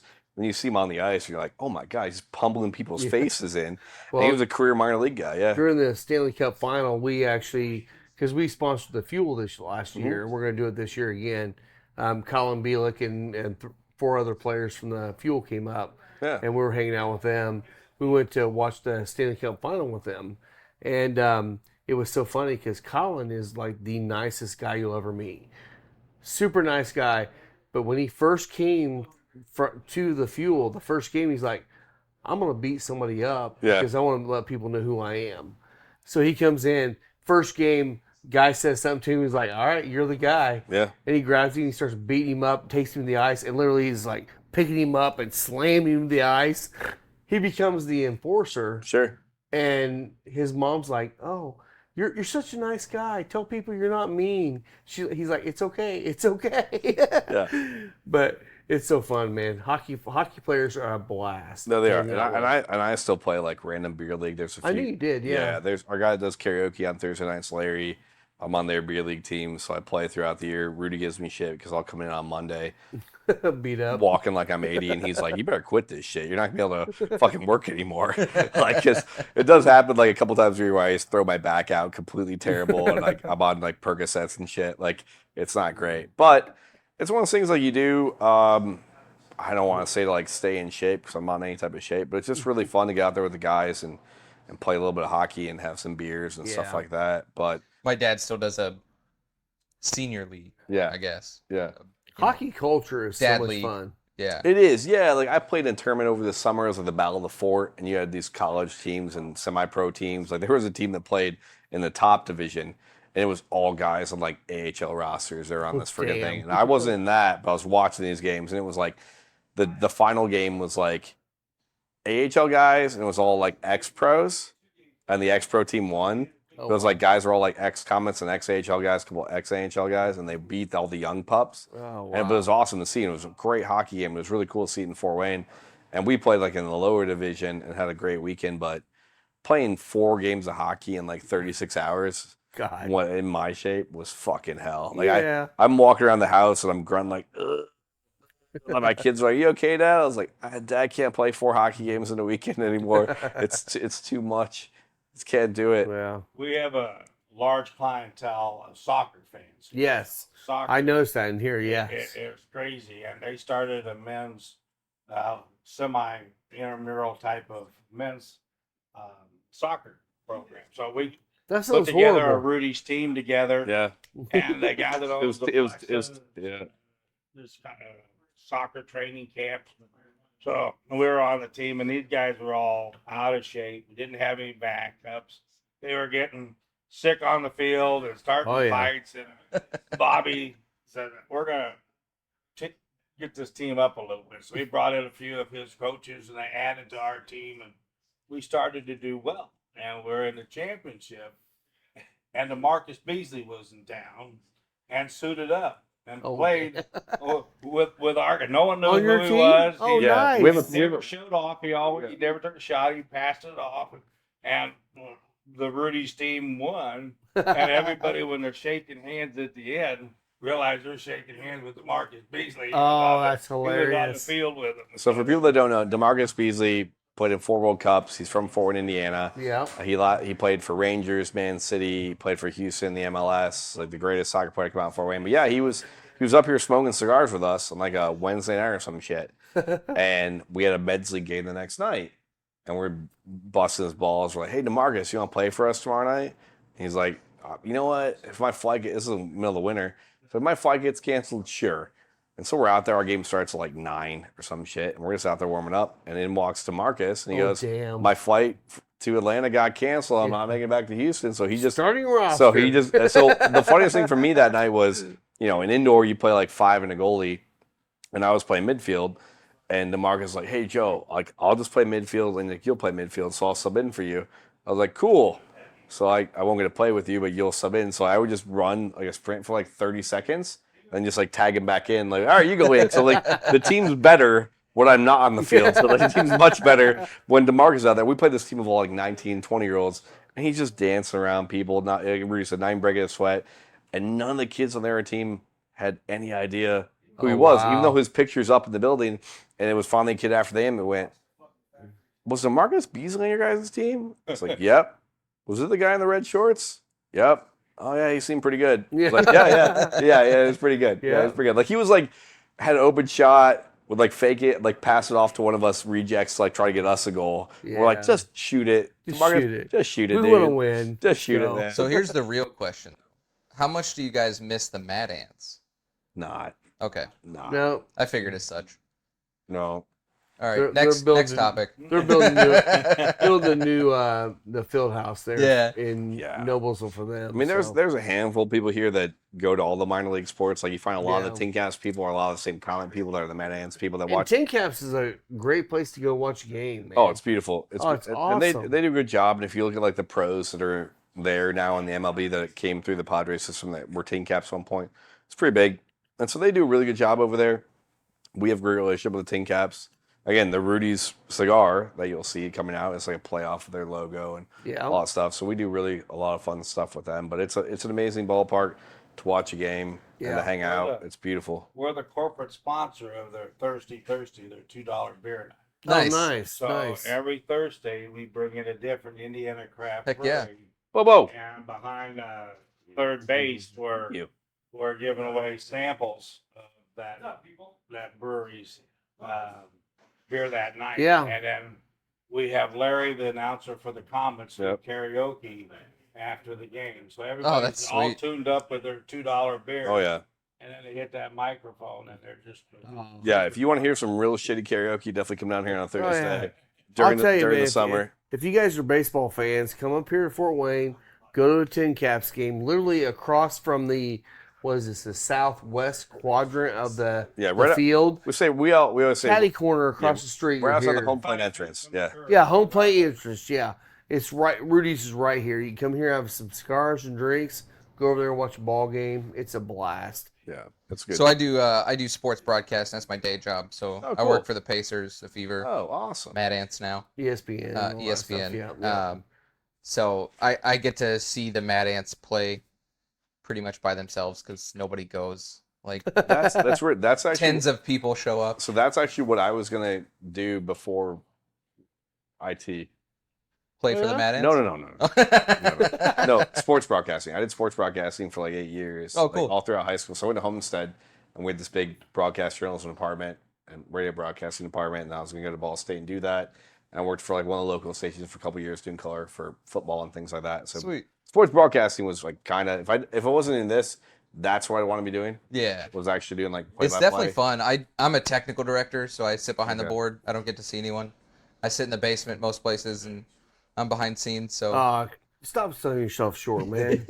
I make the pictures pretty. He came up with a hype video for the Pacers that is stupid. Yeah. I mean, it's ESPN quality. I'm interviewing for the full-time spot with the Pacers now as their producer director. Okay. So working through that. We're filming a documentary with a distillery in Kentucky that's opening up. So mixture of live production, sports broadcasting, film type stuff. So it's super cool seeing these, AAA teams, AA teams that get attention on national level still. I'm so happy that we're finally getting through summer where we're getting ready to get into hockey season.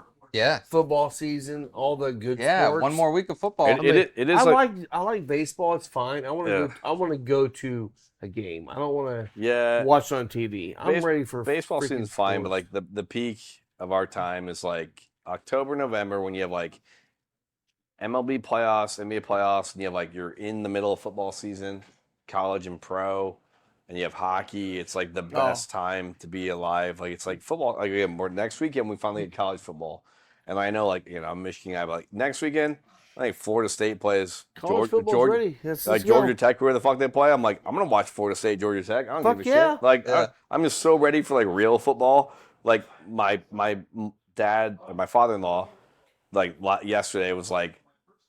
Or the day before was like watching the Colts preseason game. He's like, "We'll come over at halftime." I was like, "Why are you watching this? Like, why?" I watched it too. No. It sucked. So and so played blah blah blah. I'm like, who? Exactly. Yeah. And you're like, yeah. Yeah. Like, Bubawale is on the. It's such a tease. Like so and so looked pretty good. I'm like, it's literally the preseason. Like none of it matters. It's horrible. The stat I would say to my son, he just turned 8. Was like we were watching a preseason game the other night. And he's like, "Oh, the Lions beat the Chiefs or whatever." I said, "Son, no, they won't. The year we beat the Chiefs last year." Yeah. Oh, well, let's go Detroit. Thank you. But the stat I said to my son is like, "Hey, the year the Lions went 4-0 in the preseason was the same year we went 0-16." Yeah. Yep. Well, so that's like the Bears. That's all you need to know. That's all you need to know. Excited. The Bears talking about we're dominating preseason. I'm like, preseason's almost over, guys. The same year we won every preseason game, we did not win a regular season game. And I went into a game that year in Indy. We went to Lions, Colts in Indy, Peyton Manning team, and we were up like with 5 minutes to go in the fourth, and then Peyton came down and scored, and we lost. At that point, we were like 0-12 or 0-13 with Dan Orlovsky and all that bullshit and that team. And I remember I went to that game, and I had Lions jerseys, but I wore a Red Wings jersey to the game. so I thought it would stand out more. I remember walking out, and some Colts fan was like, "I'd wear a Red Wings jersey too if I was a fucking Lions fan." I was like, I looked at him, I was like, "Yeah, I don't disagree with you. I don't disagree with you." I was like, "The Red Wings are good. We are terrible. We are terrible. I'm not trying to fight you. They're back. We are back." Don't ever let Colts fans talk shit to you. Oh God. Colts have had plenty bad years behind them. Yes. Like, I mean, come on. I've been a Bears fan for a long time. It's rough. look, Gardner Minshew's the starting you quarterback guys understand. We do. We definitely understand. The funniest stat. Bears and Lions, man. It's rough. The funniest NFL stat I heard today, that I was telling the guys earlier, was somebody just said, ranking wise, AFC East. Okay, AFC East. So you have Patriots, Bills, Dolphins, Jets. Okay, and I said, where do you think the Jets rank all time in East titles? And people were guessing second, third, whatever. The Jets are fifth. Fifth, yeah. They're fifth because the Colts, back in the day when they were in the AFC, they were dominant. But they actually have like more than the Jets. But the Colts have not been in that division in like 24 years. Exactly, yeah. The actual Jets are tied with like the Houston Oilers or some shit for AFC East titles because of how long it goes back and how long the division is. Like people go, oh, the East, there's 4 teams. Yeah. Where do the Jets rank? They're fifth. Yeah. And the division has 4 teams. Yeah. Yeah. The division has 4 teams. Thank you to sponsor Deadwood Live. Derek with Deadwood Live is producing top quality live edge products as well as bourbon themed furniture. If you've been in the lounge, you've seen the custom live edge table and barrel stools produced by Derek. Be sure to give him a like and follow on Facebook at Deadwood Live. That's D-E-D Wood Live. That was a stat until last year. Like until the Lions won the North last year, the Buccaneers had won the divisions more recent than the Lions. Yeah. The Buccaneers had not been in that division since 1998. No.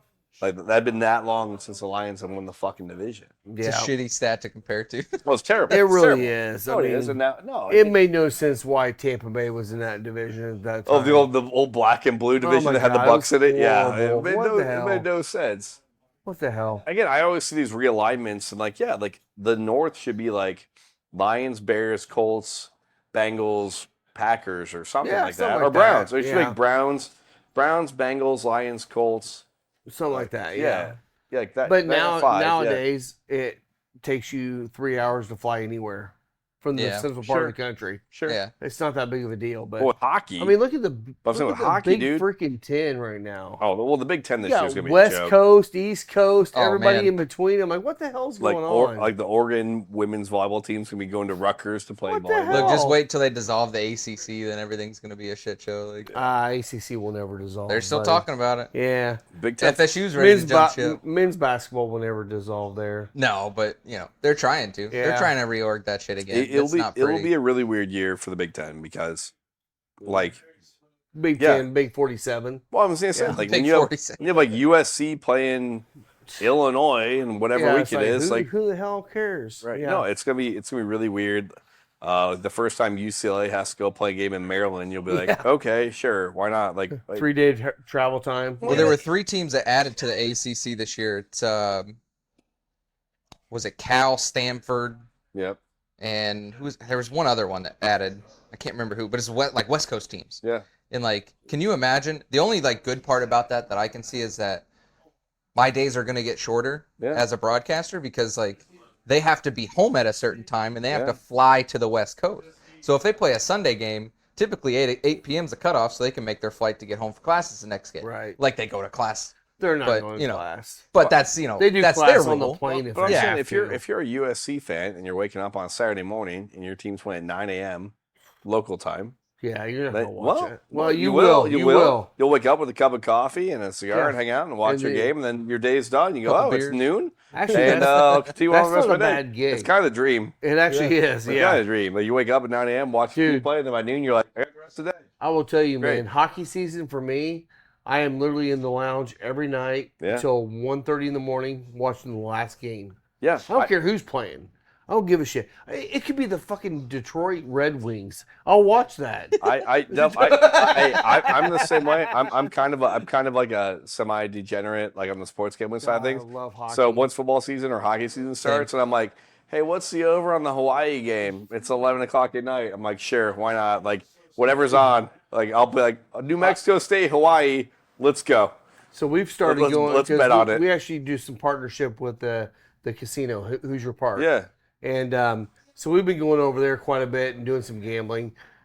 Dumb fucker over here actually won $800 on the last Yeah, race. Dan Patch race was last Tuesday. So he won. $300,000 He's the only purse. guy that's won that much money in the Oh whole yeah, group. I mean we all I've win lost a little money. bit, but Yeah. you I know. win money, but I lose more than I win. Well, most but of the I win races money there- on hockey. Yeah, he gets That's all the my hockey. thing Well, is I he win wins all the money money on the cricket. hockey. Yeah. I'll do a freaking parlay with Parlay, every yeah. game. Oh, yeah. And I'll win. I'm like, I Yeah. just know where we're at. But I got can't lucky, do man. that in horse Yeah.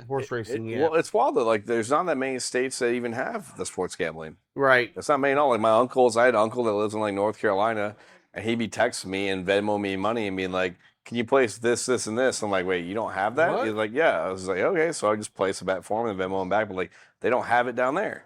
So There's only like 8 states that have sports betting. I don't know for sure, and maybe I'm being ignorant here. Is there any casinos in this region up here? No, you have to go northwest, but like near South Bend, there's like Gotcha, a couple, and then okay. Firekeepers in Michigan, technically it's like an hour north in Okay. Coldwater. Okay. But it's Hoosier Park and Firekeepers are the closest. Okay. And yeah, like that's it. You just So- have to come down. If you ever have a Tuesday off, you want to come down and hang out with us.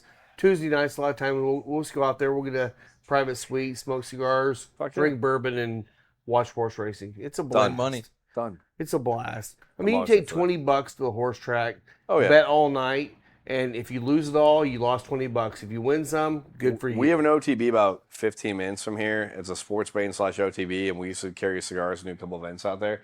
And they went completely non-smoking like 2 years ago. Oh, Mm. that's So you used to be able to go there and have a cigar. We did some winter events out there, have a cigar, bet on a game, bet on a horse, whatever. And they just went completely non-smoking for the whole property. Well, That I'll sucks. tell you off air something that's happening right now. Okay. So we're working like on that. something that's pretty special over the track. Okay. Ooh. Ooh. Shout out. Teaser. Shout Yes, out. yes. But no, yeah, I mean, I love the guys here give me shit because I bet way too much on sports, random shit. Like I had a parlay over the Olympics that encompassed like 8 different sports. It was like women's volleyball, men's table tennis. Like Did you win? I did. That's all I did. matters. It was like a $20 bet, hit like for 280. Dude, And it was like again, I woke up. The men's table tennis over there was at like 3 a.m. and I had like a hit on the first 7 legs, like 2 to go, and the last 2 legs were men's table tennis. And like I woke up the next day, I was like, "Oh, I won!" Hey, I was like, I took this one yay. guy from Great Britain, this one guy from Japan. Like, yeah, Yeah. like yeah, sure. yeah, No I know rhyme or those reason. guys. It's all And good. these guys were like, "God, Joe, you're such a piece of shit." I was like, "Ah." These guys call me a degenerate. So I'll bet on like a Canadian horse race because I need to Cricket. build. I did. I bet on cricket one night. I'm like, nothing else to bet on. I'll bet on cricket. It takes a fucking week, Oh, it's a week. Yeah, To win. to play the fucking game. Yeah. and I won. Hey, It was I have no actually- idea how. I have no idea. I don't know what the score was. no, the score was just go. Hey, I won. It's my. I won $10. Yeah. It's like, hey, Yeah. great. Good. I bet on the preseason game last week. I've been betting on the under in all these preseason games. Oh, You guys are God. like, I can't Preseason's believe you bet gotta on be preseason. I hard. was like, but Hey, bet on the Bears, they man. all suck. They're gonna win them all They might. till season. Till They the might. season I'm gonna starts. bet for them to go defeated. Wait, they have. There's only 3 preseason games, Yeah, it's right? only 3 now. Yeah. Yeah. So we're already done. Bears Yeah. are done. They've already played 3. Yeah. The Yeah. next 3. They're what's 3-0, baby. 3-0. Let's go. They open up. Our guy Nate in there, our Perdomo rep Nate is hanging there right now. Nate's our Perdomo guy. and Oh, okay. He's a big Titans fan. Ah. He's right, and they open up against the Titans, so he's Yeah. like, "Tighten up, Titans." And Blah, like he blah, knows, blah, blah, blah, he knows, whatever. he knows they suck. Yeah. They suck. Like, they're terrible. Like the Titans actually go to Detroit this year, so I think we might go up for the Titans at Detroit game, and Who's Detroit have first game? we open up against the Rams Sunday Oh. night. Uh-oh. There you go. Okay. Stafford's good back. game. Stafford's back in town. Shit, we're only a week away. Yeah. Yeah. It's next weekend. Is Next first weekend regular is season. yeah. Is it? No, Yeah. it's gonna be. Yeah. I two, think right? I think it's this weekend. Is it really? Not What's this today? weekend, Well, it's but Monday. the following. I think you're right. Yeah. I think we have 1 week of lull, and then we have Because the this is our first like college game. It's like week 0 technically. yeah. Next weekend's like all the big college games. Yeah. Like not this weekend, but the next weekend. Labor Day. It might. Purdue plays Michigan, Indiana State. Okay. This weekend? Yeah. Or next? Oh no, it's gonna be next. Next Oh, week. you're right. It is. Next, It is. okay. Yeah. It is next. NFL. Okay. Yeah. There's one more week of. Yeah. Because like, yeah, because they have Thursday that, to- that extra week of because like practice. Labor Day weekend's like the first weekend of college. I think Michigan's have the night game on ABC against like Fresno State or some shit. I will say I like college football more than pro football. I'm the same. Um, I like watching pro football, but I've not gotten into it for so long. I appreciate college a little bit more I would because say, I'm a Bears fan. They I would say I'm suck. probably even on both. Like last year, I'll never be topped. Like me and my dad were Michigan guys, we're Lions fans, and last year Michigan won the Natty, and the Lions got Oh, the yeah? NFC Championship game, and I just said I was like, I don't know if we'll ever have a better year than we had. Yeah. Like, and Maybe I not. I joked with my dad. I was like, if the Lions would have won the Super Bowl last year, I said to Rick, I said, do we just stop watching football? And he goes, I would. He goes, yeah, probably. Maybe. Yeah, probably. If you win the Natty in the Super Bowl, you probably Yep. just stop at that point. Like, Yeah.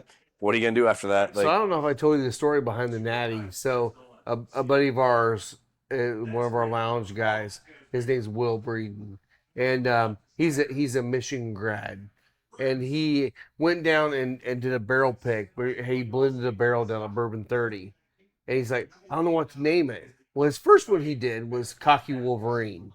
He had to do that. So this one, it's like the day of the Natty Championship. He's like, should have been Team I want to 135. call it the what do you call it, the Hail to the Victors. Hail to the victors. Okay. That was the He said, I second want to ball. call it that, Yeah. but I don't want to jinx him. I'm like, buddy, own it. He did it, and they won. I'm like, good on you. So Good we on have you. Hail to the Victors bourbon at the lounge right now. I need some bottles of that. All right, I'll get you a bottle. Okay. I'll get you a bottle of that. We actually hit up Mike from Roma. So the national championship was in Houston. And there's a lot of companies over the years used to do an H-Town exclusive for H-Town cigars in Houston. Yeah, that'd be. And Roma did a H-Town Lancero that was the Neanderthal. Yeah. Oh, Oh, damn. hell yeah. Dude. Oh my And God. so they have- Lancero and Neanderthal? Yeah, and so they haven't made them in forever. They only made them for H-Town. So You have any of those? no. Damn it. So, buy but that I shit could from you. probably find some. So I'll we buy never one we from never you. carried them, but like Matul, who owns Sun Cigars in New York, is a giant Roma shop, and I wanted to get some of these H Towns for the national championship game. So I hit up Matul and I said, "Hey, do you happen to have any?" And he sold me like 10 of them. So we had them that night, and these things were old, and we had to smoke them that night. And even with like 4 years of age on these things, they were fucking powerhouses. Oh, they were wow. amazing. They were amazing. So we had to smoke the H Towns during the national championship game in Houston from Matul. Shout out from Matul and then from Roma Craft. So Oh, yeah. it was great. But that cigar, still at this point, was a fucking ass kicker. Yeah. Like for me, who smokes 4 or 5 cigars a day or whatever it is, even lighting that thing up, I was like, oh shit, Yeah. this thing is got So a lot of that's a balls good on it. question for you because I have several Lanceros. I have about half what I had when I opened up. I'm a Lancero guy. I love Lanceros. Do you guys have quite a few Lanceros, or do you have even a following? I know they don't sell well. We have a little bit of a following because I like them, so I sell them. But I was just curious if you had any We of those. probably had way more a few years ago, but Toros are king in this state. it's just everything is having a Corona Gorda. Like Corona Gordas are fantastic. Lanceros scare people off, and like I might say, oh hey, I know this cigar is great, but if I'm gonna try to get in the hands of people, they're gonna be so put off by the Lancero size, so they're not gonna smoke it, Yeah, and they just won't either try it or they won't want to try it. But I love Lanceros, I do too. but Well, people the still buy 'em. argument I hear so much is like, "Oh, it makes my fingers look fat." I'm like, "No, fucker. That's the food you eat that makes your fingers look That's fat. the sugar. Has nothing to do with the cigar." Yeah. No, I mean it's great flavor. I mean, but you've learned what we've learned. Like when people blend a cigar, what they blend it to is either a really small Corona or like a smaller Lancero when they blend it because they don't want to waste tobacco. So when you Yeah. taste a cigar and people go, "That's it," the blend they came up with is closer to a Lancero or Corona Gorda than anything else. Yeah. Like when they blend a cigar and say, "Yep, that knuckle Is flavor." that still the case? Yeah. 'Cause I've heard. Oh, yeah. I've heard some blenders say they've kind of changed their model on that, where they're blending towards Toros because it's the biggest selling. I think But- for most people, when they say that's it on a stick, it's still like a little petite Corona versus anything. Yeah. Because you're smoking something quick, you're going, and you smoke another one, you go, yeah, and you're tasting that wrapper, and you're tasting that, and you go, yeah, that's it. I think most people are still blending towards that small size. Yeah. What I tell people is like when you smoke a Lancero or Corona Gorda, that's the closest to like what that cigar was meant to be. And you're getting that wrapper and you're getting all that flavor versus like you put a Gordo and you're like it's all filler, whatever it is. But like we still sell 1 million Gordos here. Like we have guys who We just do want too. a big cigar. Yeah. Well, it I'm not feels that guy. like you're getting more tobacco for the money. Sure. I Oh, get for it. sure. I get it for sure. It's a But longer smoke. I mean, there's so yeah. you have Aganorsa here, Mhm. so we're gonna be adding those here soon. Fabian and Irv was at the shop last Yep. week. I Yeah, think it yeah, was. they were here last week too. Yeah. Yeah, okay. And they brought some of the little fumas of Yeah. the Jalapa and the Esteli, and we're gonna do that on the show to talk to people about the different flavors of tobaccos. And I'm like, it's a really good way to learn the flavors, and then Yeah. when you put them together, you're like, oh my god, this is. Yeah. I mean, just a Jalapa and Esteli tobacco together, you're like, I mean- want that cigar. I want a full cigar, just that. And Agranosa, like as a company, just makes so many good fucking cigars. Great like, tobacco like too. the stuff Yeah. they do for themselves, plus the stuff they do for like Illusione and for Yeah. Warped and for everybody else. Like they're just so good at making cigars. It was like Plasencia before they had their own company, right? Like Yeah. Plasencia's making cigars for 10 different people, Same boat. and yeah. then they have their own brand. And so Agranosa's in that boat to where guys go, do you have anything from Agranosa? And you might not have at the time like an Agranosa cigar, but you can point to the shelf and go, I got these 10 for an Agranosa. Like people go, hey, what do you have from AJ? Yeah. Well, I don't have anything actually from AJ, Yeah, but I it's have just made in these. their But he factory. made these. Yeah. But yeah. I have these tabernacles, and I have these all this Espinosa, and I have all this other Yeah. stuff. Like it's all made at AJ's factory. Like this is Yeah. all AJ. Really? Like yeah, San Lantano Yep. factory. Like it's all there. Yep. And AJ sells way more cigars for other people than he sells for Oh, himself. and honestly, the cigars he sells for other people are better than his own stuff. Yeah, they are. I mean, hey, good for him. Good on Yeah. him to actually do that. But Well, that's the cheapest way to do it. I mean, that's It is. the hardest thing to understand. Is like when you just sell tobacco to other people, your money's made. You don't have to make boxes and bands and market and hire reps and do all Yeah. other stuff. When you just say, you don't have to house here's your them or anything. here's your 100,000 cigars, Eric. Now you go sell them. I already made my money. Like, you don't do anything at that point. Yeah. Like it begs the question, like, why even do your own cigars? You're right. Yeah. Because people want to put their name on something. Yeah. Yeah. Yeah, I mean, I think there's, we talk about it with whiskey all the time. Source whiskey used to be like a taboo thing to do, and now it's almost standard. MGP juice. Yeah. MGP Yeah. juice. Yeah. MGP juice. NGBC or Bardstown. Yeah. Yeah. Now it's Everybody has Bardstown. it. They're coming Yeah, into the they are. market with Whiskey House. So Yeah. Yeah. you're gonna see a lot more stuff from Bardstown hitting the market. Not like they hadn't already, but Sure. Yeah. Yeah. now you're gonna see more things labeled, Bardstown bourbon. Than, Yeah. than not. Are you guys carrying Plasencia? Not yet. I want to. We will. You have to. I have to make room for it. I love Ivan. Ivan's a great guy. Is that who your rep is here? Yeah. Okay. I want to bring his cigars in. I like Plasencia. The thing about Plasencia is like it blew my mind away. Like even if you don't carry 4 facings, right? You got your hexagons, you got your stuff in the $20 to $24 price range, Yeah. and it all just moves. Yeah. Like people just buy it and they smoke it and they go, man, it's fucking awesome. And Yeah. it's hard for me to say, like when people go, hey, what's the best cigar out of this humidor? It's like not pointing at Plasencia half the time because they go, again, Tabernacles are great, Knuckles are great, Yeah. That's great, my father's great. I mean, So do you guys have the Ometepe, the really high dollar cigar, like $100 and some No. cigar? Okay. No. I was just curious. I bought one at B&G's just to try it. yeah. Yeah, it's like I want to support those guys because they're great people. I thought this would be a chance for me to try it. I'm sure it's not going to live up to $100 cigar, but Nothing I can. do love the tobacco that they're putting out. Yeah. Plasencia has some great cigars. The Hexagon, I did not want to like it, No. and I loved it. We carry the green and the black and the hexagon all the time. 10-count box, $23, $24 a stick, whatever it is. And they just move. And Yeah. it's the weirdest thing because, again, like we talked about earlier, like having a plus $20 cigar was unheard of like 10 years ago. And people buy the Plasencias at $24 But it's fucking great. It's really good. You get people onto those, and they go, "It's really fucking good." And you go, "Yeah." Like again, an argument would be like, who has the best tobacco in the world? It could be Plasencia. It could be. Yeah. It could be, and they have really great cigars, and they make the original line that's in that $9 to $10 range. Yeah. Like they have the original stuff. They have some stuff that's $10, $15, and then it gets up to like 24. So they have a range, and you can't hate $10 boxes. No. Like 10 count box on the shelf, and it's priced good for a guy coming in and go, "Oh, I want a box of that." Well, and even for the expensive one, oh, it's $220 a box. Yeah. And it's great for them to walk out with that. Ivan's awesome. Yeah. He is He is. as much of a degenerate as any of us. Like Oh, he'll gamble on anything. He's great.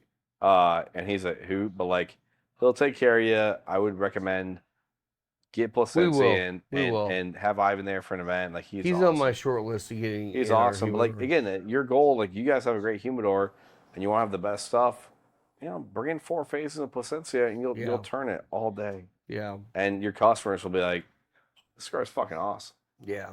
And no one ever has a hexagon cigar. So guys will buy that off of novelty. Yeah. They just will. So I know you guys sell a lot of wine and beer and stuff too. You have a wine shop here, so you can buy bottles of wine to go and also bottles of wine to share. Do you have a lot of customers who come in and say, "I'm gonna get a bottle of wine, I'm gonna have a cigar and sit down, crack and pour, and have 2 or 3 cigars"?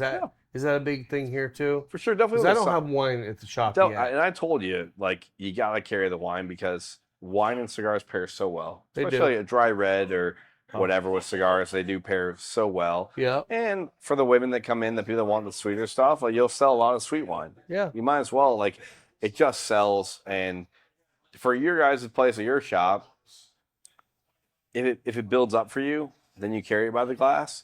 But it can't hurt you. Just do it by the bottle. Yeah. If you go, "Hey, we got these 4 wines by the bottle. Here they are. You want a bottle? We'll crack it open. Here's your bottle." Like, why not? Yeah. And carry some really good wine for you. Pair it and say, "Hey, well, this cab's gonna be great with this or that." But like, people, I mean, wine and cigars are so good. I agree. Like so good. And my dangerous thing is when you have like that crisp, dry white that's really refreshing with like a cigar. You definitely drink it way too fast. Oh, 100%. Like way too fast. It's like having like a good old fashioned or a Sazerac or something. You go, "Oh shit. Yeah. I just finished that Sazerac in like need another 5 minutes. I need another one." You go, Yep. "Oh, I've been here an hour. I've already had 4 Sazeracs." And that's why when Rudy and I go to like cigar bars, I'm like, "I'm gonna do a drink neat and I'll sip on it." Because if I have a really good old fashioned and you guys make great cocktails, like then you're like, "Oh shit.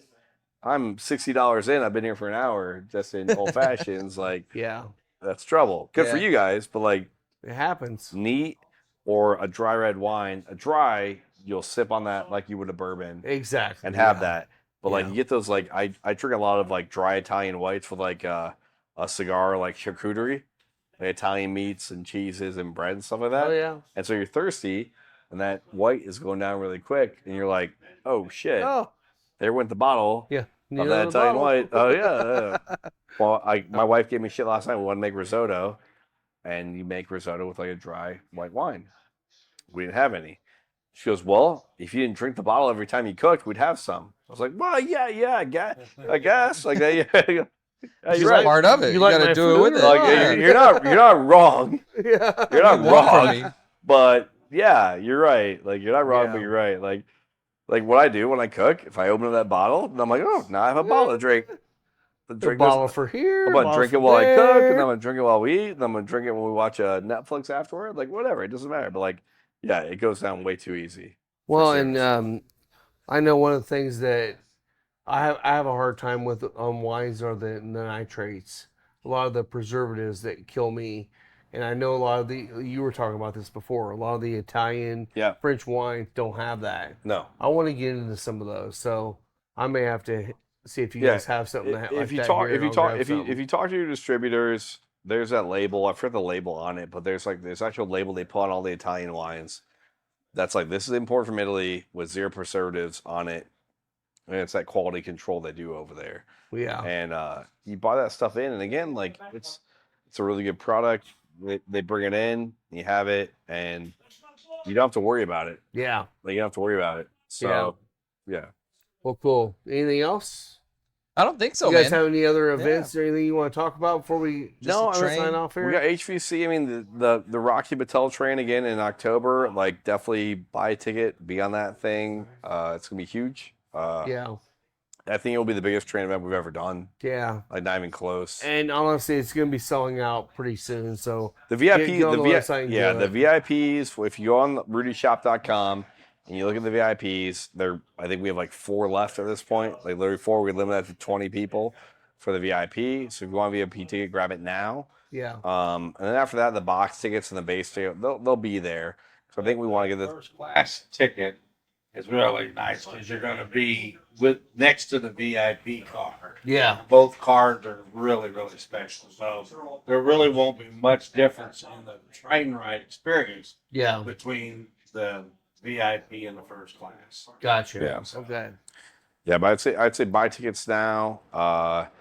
Obviously, I'm not sure what the day of plans are. So if you listen to the podcast and you're coming up to Fort Wayne on that Saturday, there's a chance there might be like a pre-party on Friday, kind of like the Tat Train. I'm not sure yet. We are doing like a Friday night thing out at Joseph de Quay on that Friday. So Joseph de Quay is this farm to fork amazing restaurant on the southwest side of Fort Wayne on the outskirts called Roanoke. Okay. And we Oh yeah, Roanoke. yeah, and it's an amazing event. We're doing a bourbon cigar dinner out in the farm the night before. Nice. So you come out, you eat this Wagyu beef cooked So over that's a where fire. you got the Wagyu Yeah. from. Yeah. So it's an amazing event the night before. So I'm not sure if Rocky's going to be at that or he's going to be here, but chances are if he's traveling in, he'll either be here or there the night before, and then we'll have like the day of event on that Saturday. So it should be a killer thing. On that, it's that HVC next week, and then they release the Espinosa cigar. Like that's kind of our fall. Yeah. Sweet. Which sounds short, but it's really fucking busy. I can't Yeah, wait to it's see a that really one, busy so- couple months. It's a lot. Yeah.